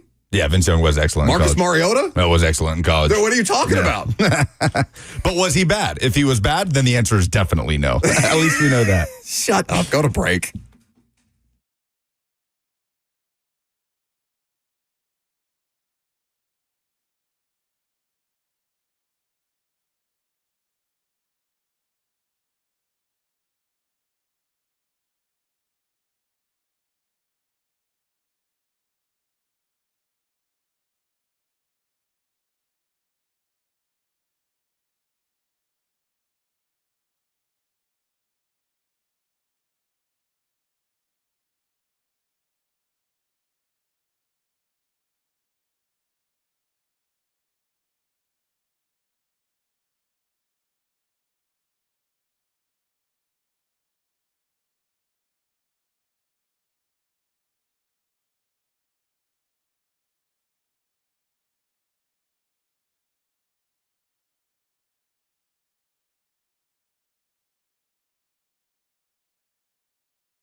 Looking for a longer-lasting fog light for your drive? Upgrade to Sylvania LED fog bulbs. They're easy to install. LED fog light bulbs will get you out of the driveway and back onto the road in no time. Sylvania is the guiding light for all your power sport and fog bulb needs. For a limited time, get a $20 O'Reilly gift card after rebate with purchase of select Sylvania LED fog bulbs plus 2 times O rewards points at O'Reilly Auto Parts. So we've been talking about this for a while. O'Reilly Auto Parts is celebrating the 25th anniversary of the famous jingle. Anybody know how the jingle goes? I think you know how it goes. All right. You want me to try this? Yeah, let's hear it. Okay. O'Reilly's Auto Parts. Yow! Isn't that how it goes? Yeah, that's exactly how it goes. I think they should give you a solo where you sing solo, no one can hear you. How would you grade my singing? I would give it an F. Well, if you want to do better than me, you can submit a cover of the jingle, a remix, or your own choreographed dance. You can win exclusive merch and prizes, including 3 $5,000 grand prize winners from O'Reilly Auto Parts. Submit your video to O'ReillyJingleContest.com now through October 31st. I went and looked at the website. I went and saw the submissions. The bar is low. We live in Music City. You guys can do better. You guys can win one of these $5,000 grand prizes or all manner of great things from O'Reilly Auto Parts. Terms and conditions apply. No purchase necessary.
12:03. Good afternoon from the 104.5 The Zone studios. I'm Lucas Panzica. The Titans' next opponent have upgraded at wide receiver. The Buffalo Bills landed Amari Cooper in a trade with the Cleveland Browns. The Bills received Cooper and a 2025 sixth-rounder in exchange for a 2025 third-round pick and a 2026 seventh-rounder. Titans travel to Buffalo on Sunday. The Nashville Predators are 0-3 for the first time since 2006 after falling 7-3 to the Seattle Kraken on Tuesday at Bridgestone Arena. Preds host the Oilers tomorrow night. For all your foundation repairs and waterproofing needs, visit USSTN.com. Breaking news at once on your home for the Titans and Vols. This is 104.5 The Zone.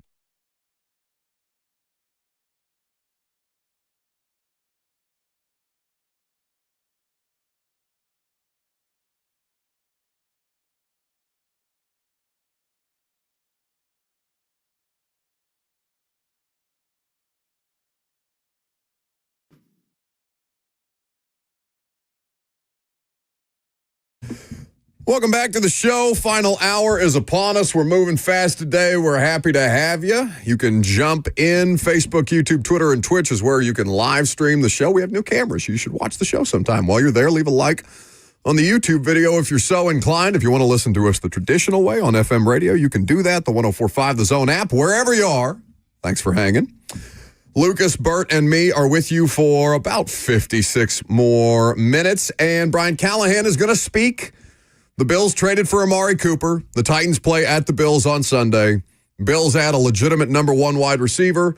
The spread was 8.5 in favor of Buffalo when last I looked. Do we think the Titans cover this weekend? What was it? 8.5. They might cover all their bases in the post-game press conference.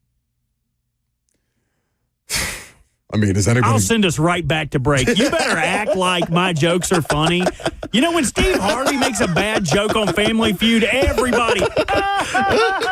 I'm sorry. Did you just compare yourself to Steve Harvey, one of the greatest performers of our generation? It's not the first time you've compared your life in the way of Steve Harvey. Well, he's also someone who steals greatness from other people like Bernie Mac. So, I mean, kind of like you're stealing my greatness, Buck.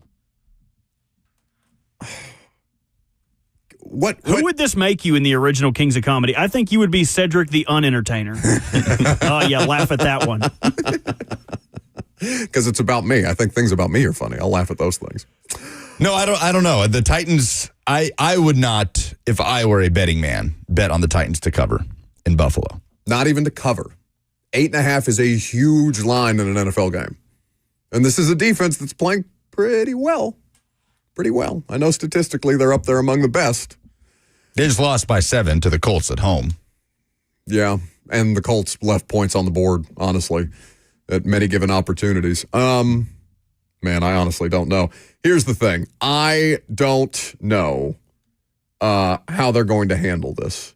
Like, when is the last time? Well, the last time is 2009, right? We've talked about this before when they started 0-6. Like, the last time that it's felt this bad around a team. I don't know how this particular collection of players is going to handle it. Well, they started 2-4 in 19. I know that's a very different situation. 2-4 was a totally different situation, though. Yeah, and they had kind of, like we talked about with that 09 team, they had the ace in the hole. They had Vince Young in their back pocket to spark that team. 2019, Titans had Ryan Tannehill in the back pocket to spark that team. That doesn't exist in 2024. What is the biggest reason to watch them right now? Because, like, I don't know if you saw, did you see the clip going around of Mariota and Derrick Henry? Yes. It's so good. It was very wholesome. It's so wholesome. It's Marcus Mariota, who just recently was activated off injured reserve for the Commanders, and Derrick Henry finding each other on the post-game field after the Ravens beat the Commies over the weekend. And it is one of the most wholesome clips I think I have seen this NFL season. And it, hurts Titans fans even more because both of those things were here, obviously, and now they're on better football teams and, doing different things, obviously, respectively. But, like, what is the biggest reason to watch Tennessee right now?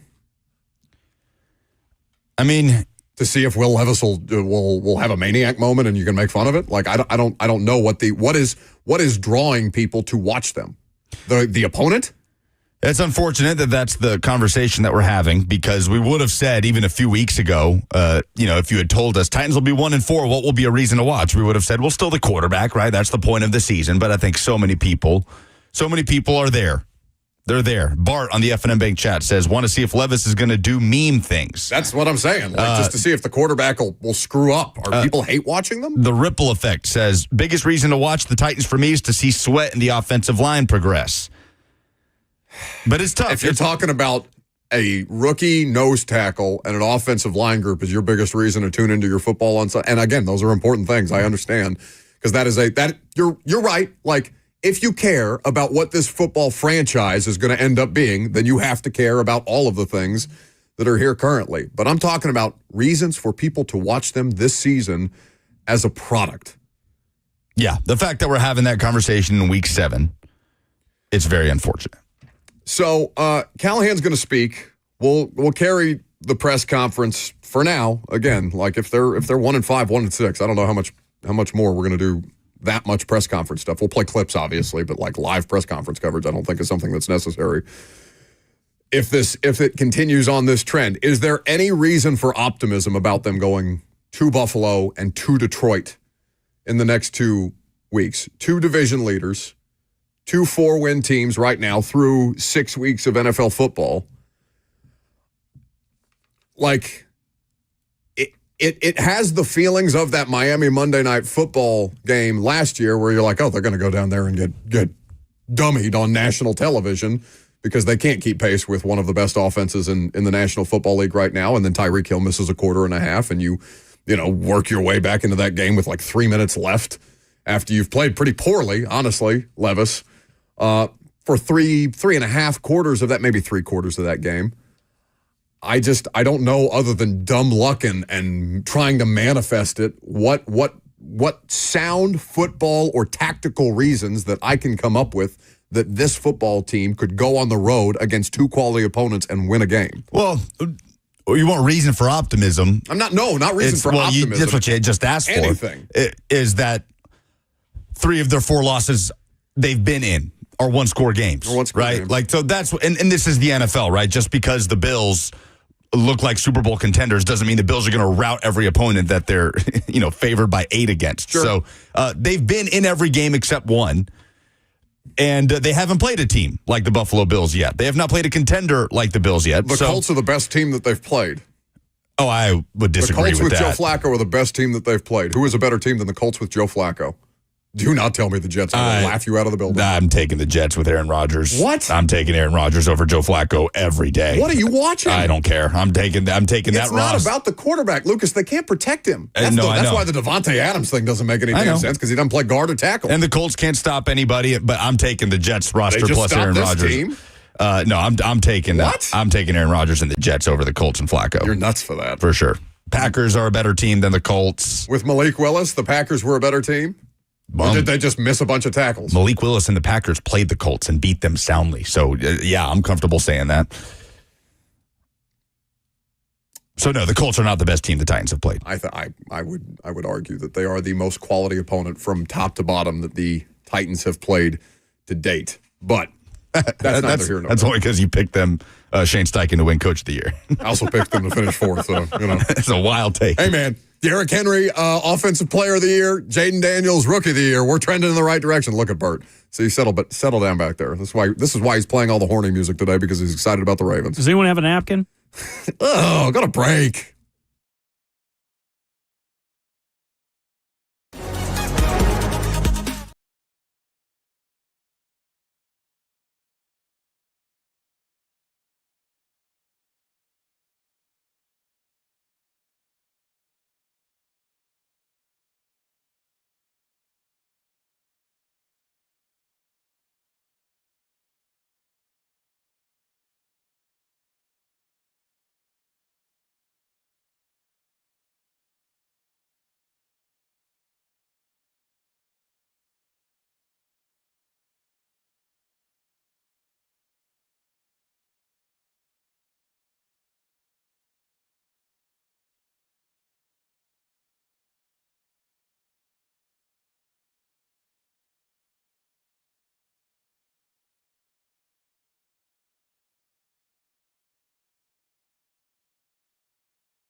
I love living in Middle Tennessee. We've got great restaurants, entertainment, sports, and one of the nation's top Ford dealers right here in our backyard. Two Rivers Ford. Remember that name. Two Rivers has been a staple in our community since 1983. They're locally owned. They have a non-commissioned sales team, and they sell below MSRP. They've been doing business with integrity for decades. Two Rivers Ford, the South's most trusted Ford dealer.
Welcome back to the show.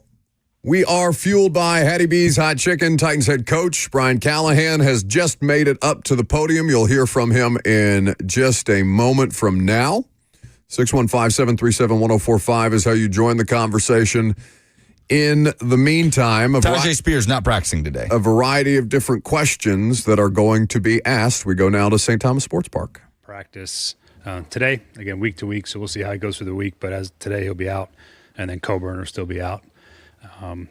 Everybody else should be relatively good to go. Might have a few guys limited in some fashion, just as normal per Wednesdays, and we'll see where we end up by the end of the week. But nothing outside of Tajay that should be any different. This week? He should be out this week. I mean, he should be out. He'll be out of practice this week and likely out for the game as well. Yeah. One of the things we didn't touch on Monday was what kind of entailed Jamal Adams being placed on a non-football injury list with the season already underway? Yeah, it's some things we're working through that are still kind of ongoing, so I'll let that one be for now. Another kind of personnel or I guess coaching. Any new word on Chris Harris and he'll return for you guys? Hopefully soon. I don't have a finite date at the moment, but hopefully soon. I guess, is that a lot of extra responsibility for Steve, or?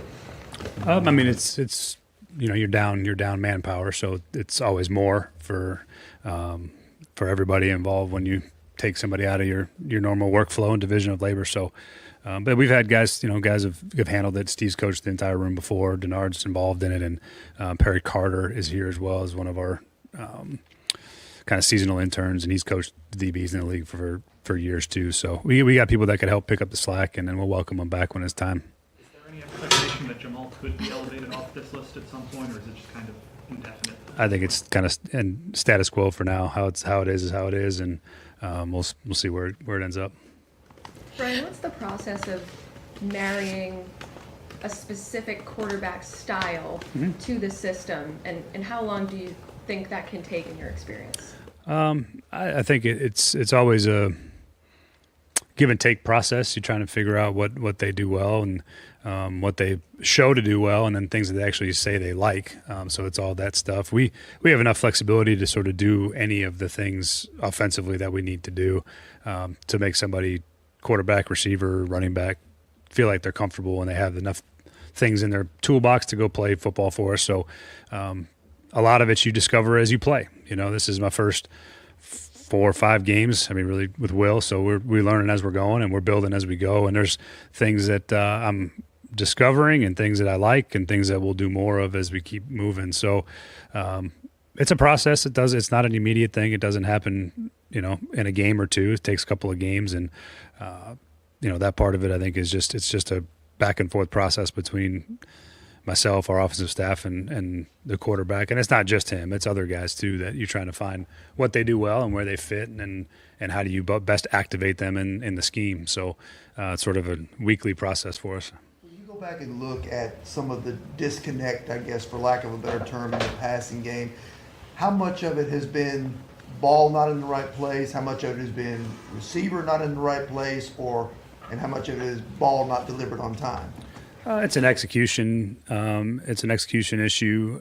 There's all of that involved. We're trying to find our footing and find our timing and do things as a passing game unit, which also involves the protection part of it too.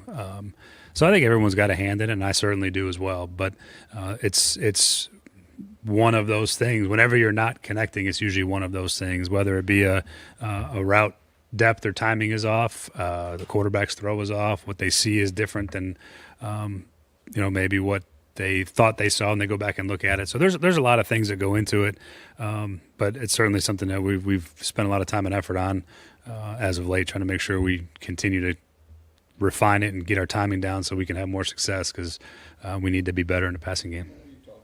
Him needing some good things to happen for himself too. I mean, how much do you think maybe that his slow starts affected his confidence, and how much does he need to be able to play through maybe a lack of it? It's hard when things don't go I'm sure none of us, I certainly didn't envision us being in this particular place, and we're going to find out how resilient we are, and that's all a part of it. That's part of playing quarterback in the NFL. Even when things are good, they're usually not always good for long. John Fox used to say you're sort of 2 games away from disaster at all times in the NFL, and that's just the way it is. You deal with ups and downs. You can't allow your confidence to get shaken. You have to be resilient. You're going to face criticism as a quarterback in the NFL. You're going to have bad games, and you're going to have things that don't go your way. And how you handle those things largely defines, how you're able to bounce back from them. And that's NFL football for quarterbacks. And no one's going to just come and hand you confidence either. They're all trying to take it from you on top of it. So that part of it for Will is a little bit new for him, being the starting quarterback from the get-go and having an idea of what he hoped it would look like and what the reality of it is now. And you have to find a way to fight through that process. It is not easy.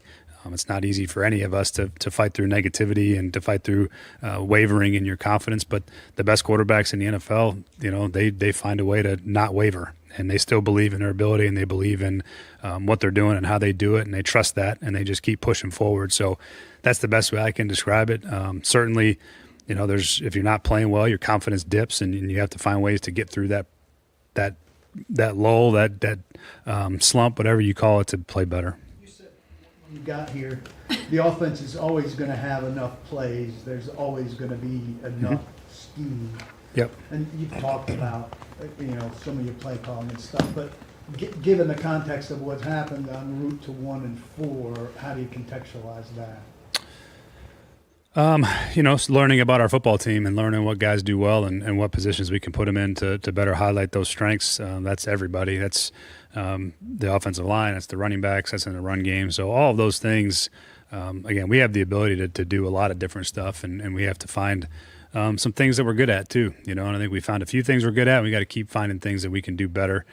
We can put guys in better spots. So, yeah, the number of plays is never going to be the issue. It's going to be how well we execute those plays and how they fit our players' skill set. And so that's our process that we're kind of weekly going through right now is finding ways to do that. When you're not executing certain stuff well, like how quickly can you get a handle on that in a game? And know to erase certain stuff or pretty quickly. I mean, we've sort of it's an ebb and flow. It happens on a week to week basis for sure. And there's things on the other side that you look at too. There's defensive scheme and what's good against that scheme as well. What type of game do you have to play versus the holistic picture of the team?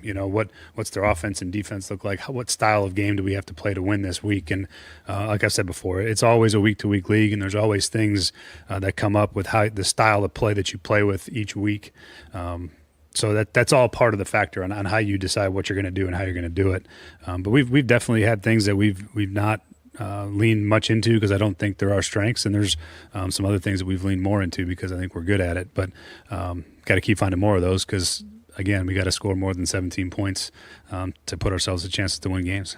Sure, Will. I mean, I guess given what you saw last year with him and then all the changes, coaching staff, personnel, etc., are you, I guess, surprised that most of his numbers have gone the other direction from last year, that he's not, numbers-wise anyway, not even playing as well as last year? Is that? Again, I don't really look too much at that. I'm trying to see how he can best play now, and certainly there's things that we've taken from what he's good at from last year, things he had success with that we've implemented as well. So we do our best to make sure that the things that he's good at we keep doing, and things that he's not as comfortable with that we don't. And so whether it compares to last year or not, I don't really do too much of that. I just know that we're trying to put him in the best position to succeed now, and so far haven't been as good as we need to be. On Monday night against the Jets, what stood out to you in that game and then just their season that they've been having so far? Well, it was a physical football game. That was two really physical teams playing against each other. It was a really, hard-fought game. I thought the Jets did some good things on offense. They moved the ball pretty well. Had opportunities to win the game. They had two short missed field goals. Obviously, that hurt them. But, they do a really nice job on defense. There's not a lot of error in their defense. They're a physical front. Their linebackers are really good players. Their scheme complements the players really well. And then on offense, I think Josh Allen's playing, that team is always going to be Josh Allen and how he's playing and how well they're moving the ball, and they're doing a great job offensively. They run the ball really well. Josh is playing at a really high level. He's not turning the ball over. He is not taking sacks. They're playing a really good brand of football there right now, and their record would show that. So we got a tough test, a really hard place to play. I think they're like 33-7 or 8 at home, under Coach McDermott, and great environment, but a really difficult one, and one we have to go meet the challenge of. Trades the last couple of days. Just what have your conversations been like with Rand and Chad about setting yourself up before the deadline? Your opinions on selling, buying, staying put? I let those guys handle most of that right now. I got enough on my plate. That's we'll have conversations if those calls come in, but most of my focus is fully on trying to get us ready to go play Buffalo and all the games coming up after that too. So they handle the trade deadline. That's a personnel's job, and if things come up, I'll be in the mix of it in the conversations. But other than that, I'm not in there doing a whole lot of it. They're the ones, if there's something going on, they're running that show. You used the word intent a couple times when talking about trying to get the ball to guys. How do you make things jive, like when the intent isn't coming to fruition? There's always play calls that have a primary. There's always reasons why a certain player is on that primary, and then there's also a progression for the quarterback. And that's why I always say that it's not Will's job to get guys the ball. It's my job to put them in position so they can get the ball. It's Will's job to read the progression or read the play and know where to go with the ball based on what the defense is doing. So that's really what I mean by that. Like there is intention in what we're trying to get done, who we're trying to get the ball to, when, why, all those things. And that's really what I mean by that, is that there's always an intent to a play. What coverage do we think we're going to get? How are we trying to attack that? And what routes are we using? What formations? I mean, that's to me, what's intent. When I say that's what I mean. And I don't know if that answers the question directly, but. Or is he allowed to maybe make a choice based on how the defense plays out? Both. There's both things. We have both styles in the passing game. There's progression based, where it's sort of start here and work back across. There's also plays where it's for example, a pick a side style play, where if you get this look, you work this side. You work that look. You get this look, you work the other side. So we have all of those things in the passing game procedures. And it just depends on how you implement them. But we have all the different types of reads, and then you have your traditional play action reads, where you're you're flooding the side of the field, or you're trying to take a top down shot where it's you're looking deep and you're coming back down through your progression. So there's a lot of different ways that we do that, but that's probably the best way to put it. Ryan, on the right side of the line, I know you've talked with that right tackle position kind of still being a week-to-week thing, but at right guard, it looks like Dylan Radins has really kind of found his way. What can you say about his development throughout the season and how he's played? Yeah, happy with where he's at and what he's shown. Really kind of sinking his teeth into playing right guard and gets better every week that we've played. Does some really nice things in the run game and does some really nice things in pass pro. He's one of the guys, I think, as you see that group growing, those guys are really starting to play well together. JC and Pete and Lloyd, and now you add Dylan in there. We got guys that are really starting to come on a bit up front, and that's really encouraging for us. And to see Dylan start to thrive a bit at guard is something that we needed from him, and he's done a really nice job. All right. That's Brian Callahan. His press conference is going to continue. We are not going to continue with it. I see some comments like UW on YouTube saying, "Surprise, Buck Rising allowed for this presser to be played. I thought he quit covering the team on his show." We were literally just talking about how much longer do we want to ride this out, because it's somebody's saying he sounds like he needs Prozac to do these things at this point. And I think a fair compromise, because there are things that matter here, and we're going to take your phone calls on Levis here in just a second. But I think the way that we're going to do this moving forward is we will do the post-game Monday press conference where he has watched the film. We will do that on the show. But these Wednesday press conferences, man, I mean, it's worse and worse by the week. So, yeah, I'm good with bailing on that in the middle of it. 615-737-1045 is the number if you want to jump in. Let's go to Sharon, who works in medical billing. Hi, Sharon. Oh. No. I'm here. I'm so sorry. No, I'm here. Hey, we got you. It's too late. You ruined your chance. I want to hear. Let's hear it speak. I want to hear her theory. Speak, Sharon. Thank you so much. So I was listening to another radio station. It may have been a national station, but they were saying that they had heard that the ownership really wanted Levis. So that really made me think about who makes the decisions on our quarterbacks, because in my opinion, I feel like the last elite quarterback we had was Steve McNair. Again, that's just my opinion. So I'm trying to figure out whose picker is off and how do we keep missing when it comes to this position? Because I feel like we've had quarterbacks, but they haven't been like the one that we stick with. We went from quarterback to quarterback to quarterback. So I'll hang up and let you all talk. Thank you. Thank you for the call, Sharon. Okay, so Steve McNair is the only elite quarterback. Tannehill had a season where he was, as statistically, whether he was as good as Patrick Mahomes or Aaron Rodgers in 2020 is a different conversation, obviously. But statistically, Tannehill had a really, really good season, but still has not been a 4,000-yard passer where you can find 4,000-yard passers all over the place. In the Titans era, there has never been a 4,000-yard passer. Yeah, he was perfect for what they needed from that position in that 2.5 year or so stretch. Correct.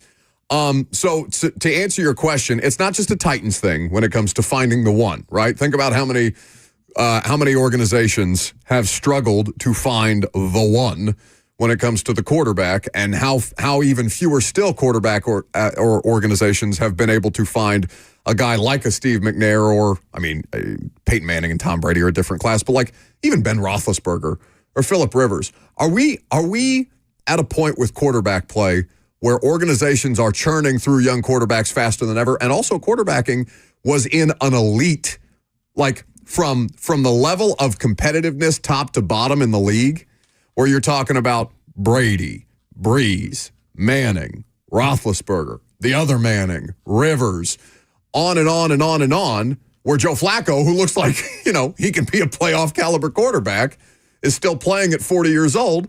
But we came out of a golden age of quarterback play there for a while, and now we've just regressed to the mean. Do you think we've been spoiled? Because it's really damn hard to find the one that way, and I don't think it's just a Titans problem. I just think Titans fans are particularly tortured because the closest you've been is McNair, and Steve was of a different time, of a different style of quarterback play. Like, if you drop Steve McNair into today's NFL, I have no idea what it looks like. And I think those hypotheticals are wasted time anyway. But it's an interesting question. And to go back to her initial thing, which is who makes the decisions for your organization? Well, yeah, the owner makes the decisions for everything. It's her team, right? Now, whether or not she's inserting herself into the draft room, and David Tepper is a different thing entirely, right? David Tepper is the worst owner in pro football. But like, think about how much was it the Giants or the Panthers this year that they had the consultation? Oh, no, it was the Falcons. The Falcons when they decided to take Penix, and they've got the cameras in the draft room, and you can see Raheem Morris talking to Arthur Blank, and you're like, yeah, but trust us on this one, bud, and things like that. Like, all these people are in the draft room. And certainly if the owner says, are you guys sure about that? Or, ooh, that's who I want. Those things are going to factor in. Yeah, it depends on the owner, and we may never know. We can never get a straight answer on that unless she straight up tells you, and she's not going to do that. In terms of the draft, who is the loudest voice for Levis in the draft room, we may never know. We do know that they used Levis as a foundational building block coming into this year. Like, they said, that's our guy. We're going to get a head coach that can help him. We're going to get players that can help him, right? And it flopped. Yeah. So far. David is up next. Hey, David. Guys, you was talking earlier about the 8.5 points. It's like the settlers coming into the plains and watching wild buffalo run all over them. You're talking about the Lions. They better have Daniel saying a prayer for them or they're going to get slaughtered. Are we going to build this team on a rock or are we going to build it on mayonnaise? They better put some mimosa in that mayonnaise or we're going to suffer badly for the next 3 or 4 years. I mean, what's your opinion, Buck? On just the organization or the quarterback, David? The quarterback. Yeah, I mean, seriously. Okay. Me and my granddaughter gets up and puts on our jerseys, get all excited, watching him flex them veins. And what does he do? He throw a big, long interception. Mr. Interception. Yeah, I'm pissed off because I'm a good fan. I deserve to be pissed off. I completely agree, David. My position on the quarterback has been, I think, pretty consistent to date. I don't trust him. This, for me, as well as them, this season has been about evaluation, and he's failing the test. Like, he is not the quarterback for the Tennessee Titans of the future. He is the quarterback for right now because that's who they've directly tied themselves to. They seem to be sinking as a result. And so we feel like we're getting a fair evaluation of the player. Because it's not just, and I brought this up earlier in the week, right? All these things were done in support of the quarterback, and the quarterback looks worse. So I can't put it all on Will because there's other things that are happening here, but I can put the majority of the blame on the quarterback who hasn't taken sufficient steps and is now not only playing not like himself, but he looks timid out there. Like he clearly doesn't trust what he sees. And I think there's some viable reasons for that. The protection early in the year sucked. And it's just recently, this is the first game in 3 years where a Titans offensive line hasn't allowed a sack. And even then, the quarterback has to get up at the podium and ask the media, hey, did I get sacked today? And we have to tell him no. So there are some things there, but for the most part, he is failing the test. If they are 1-6 after Buffalo and Detroit, I am in favor of pulling him because you will lose the locker room if you continue to ride this thing out at 1-6 with a quarterback who's not winning games. Because he hasn't won a game yet. The one win on his record, apart from last year, was the Dolphins game because he started the game. Mason Rudolph won that game. Like we talked about yesterday, we could sit here and do maybe he looks timid. Why does he look timid? What are the reasons for that? Why is he making mistakes he wasn't making last year? How much of that is on the coaching staff? When ultimately it can all just fall on this quarterback is not good enough to be a starting quarterback in the NFL right now. And they only have right now. So that's it could just be as simple as that. Can't wait till he's a star quarterback for Robert Walsh's Baltimore Ravens. I'm Buck Rising. It's 104.5 The Zone.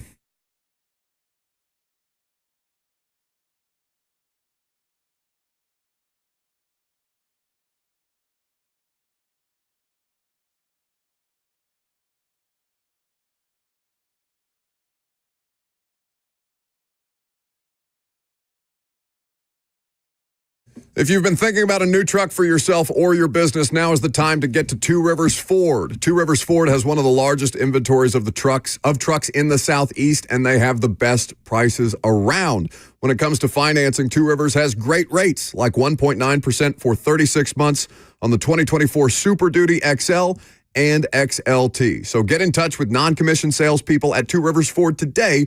Two Rivers Ford is Ford Truck Central.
Welcome back to the show. We are fueled by Hattie B's Hot Chicken. Last call for phone calls if you got them. 615-737-1045, the number.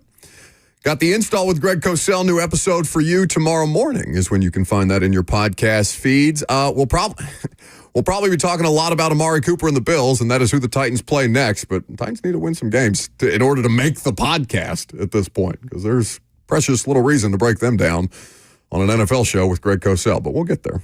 Maybe. We'll see. Zach is in IT up next. Hey, Zach.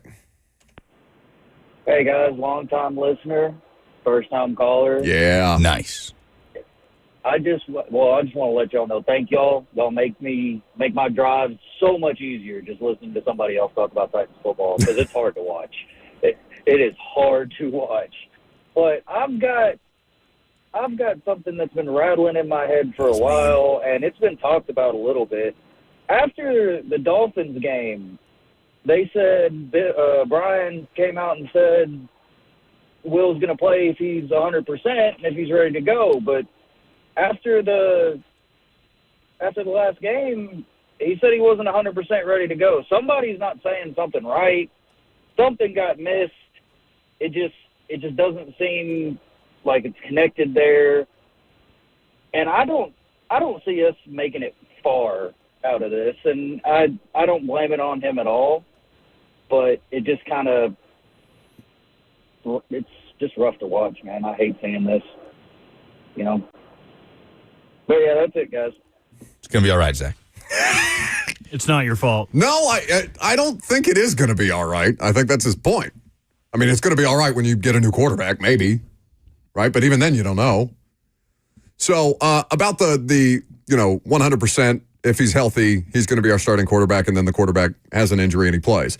And then says, on a healthier day, I complete that ball on the interception. Completed the ball to Calvin Ridley that got picked off. That's an excuse by the quarterback. And Brian Callahan did well to not take the quarterback out and say what I've just said in front of a microphone. But I'm sorry, that's an excuse. There's plenty of quarterbacks who play hurt. There are plenty of quarterbacks who will play hurt in the future. There are plenty of players out there in the NFL playing through injury. He was good enough to play in the game. The question is he good enough to play quarterback at the starting level? And so far, the answer is no, because you have to find ways to play through injury. You just have to. Chris is up next. Hey, Chris.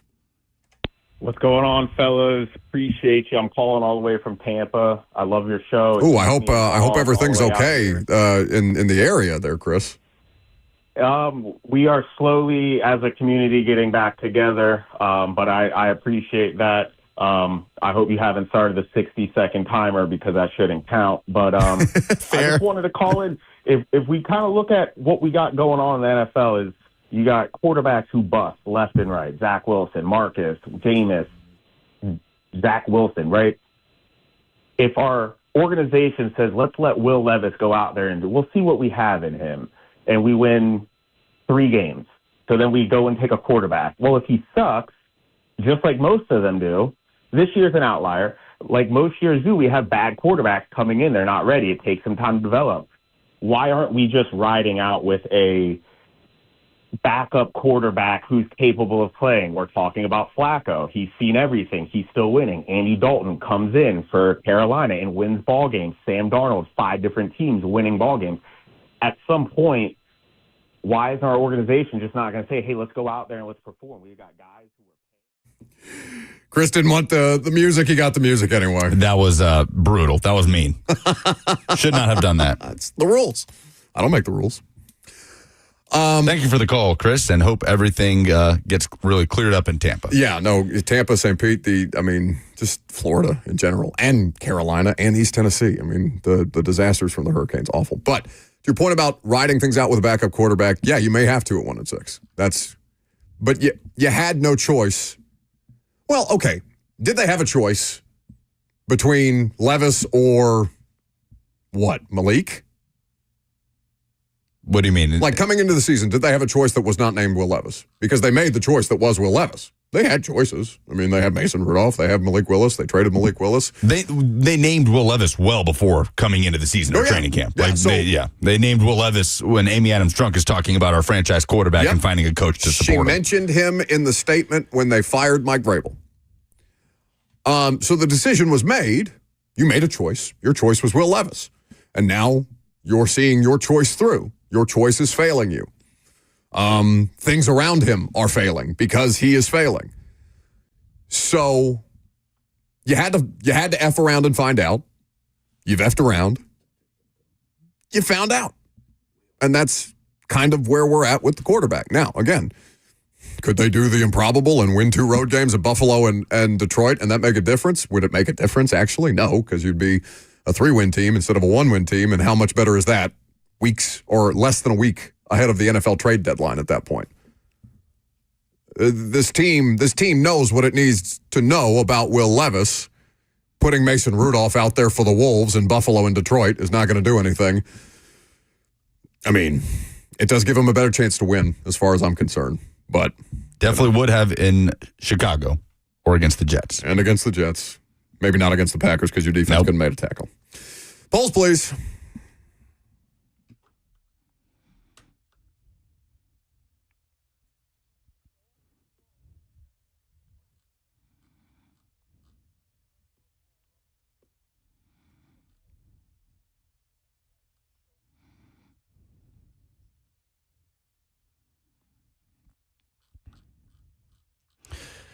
Presented by Two Rivers Ford, the South's most trusted Ford dealer. What's the dumbest thing in sports this week? Karen says the U.S. men's national team losing to Mexico 2-0 yesterday. Mauricio Pochettino's debut as the USA's head coach.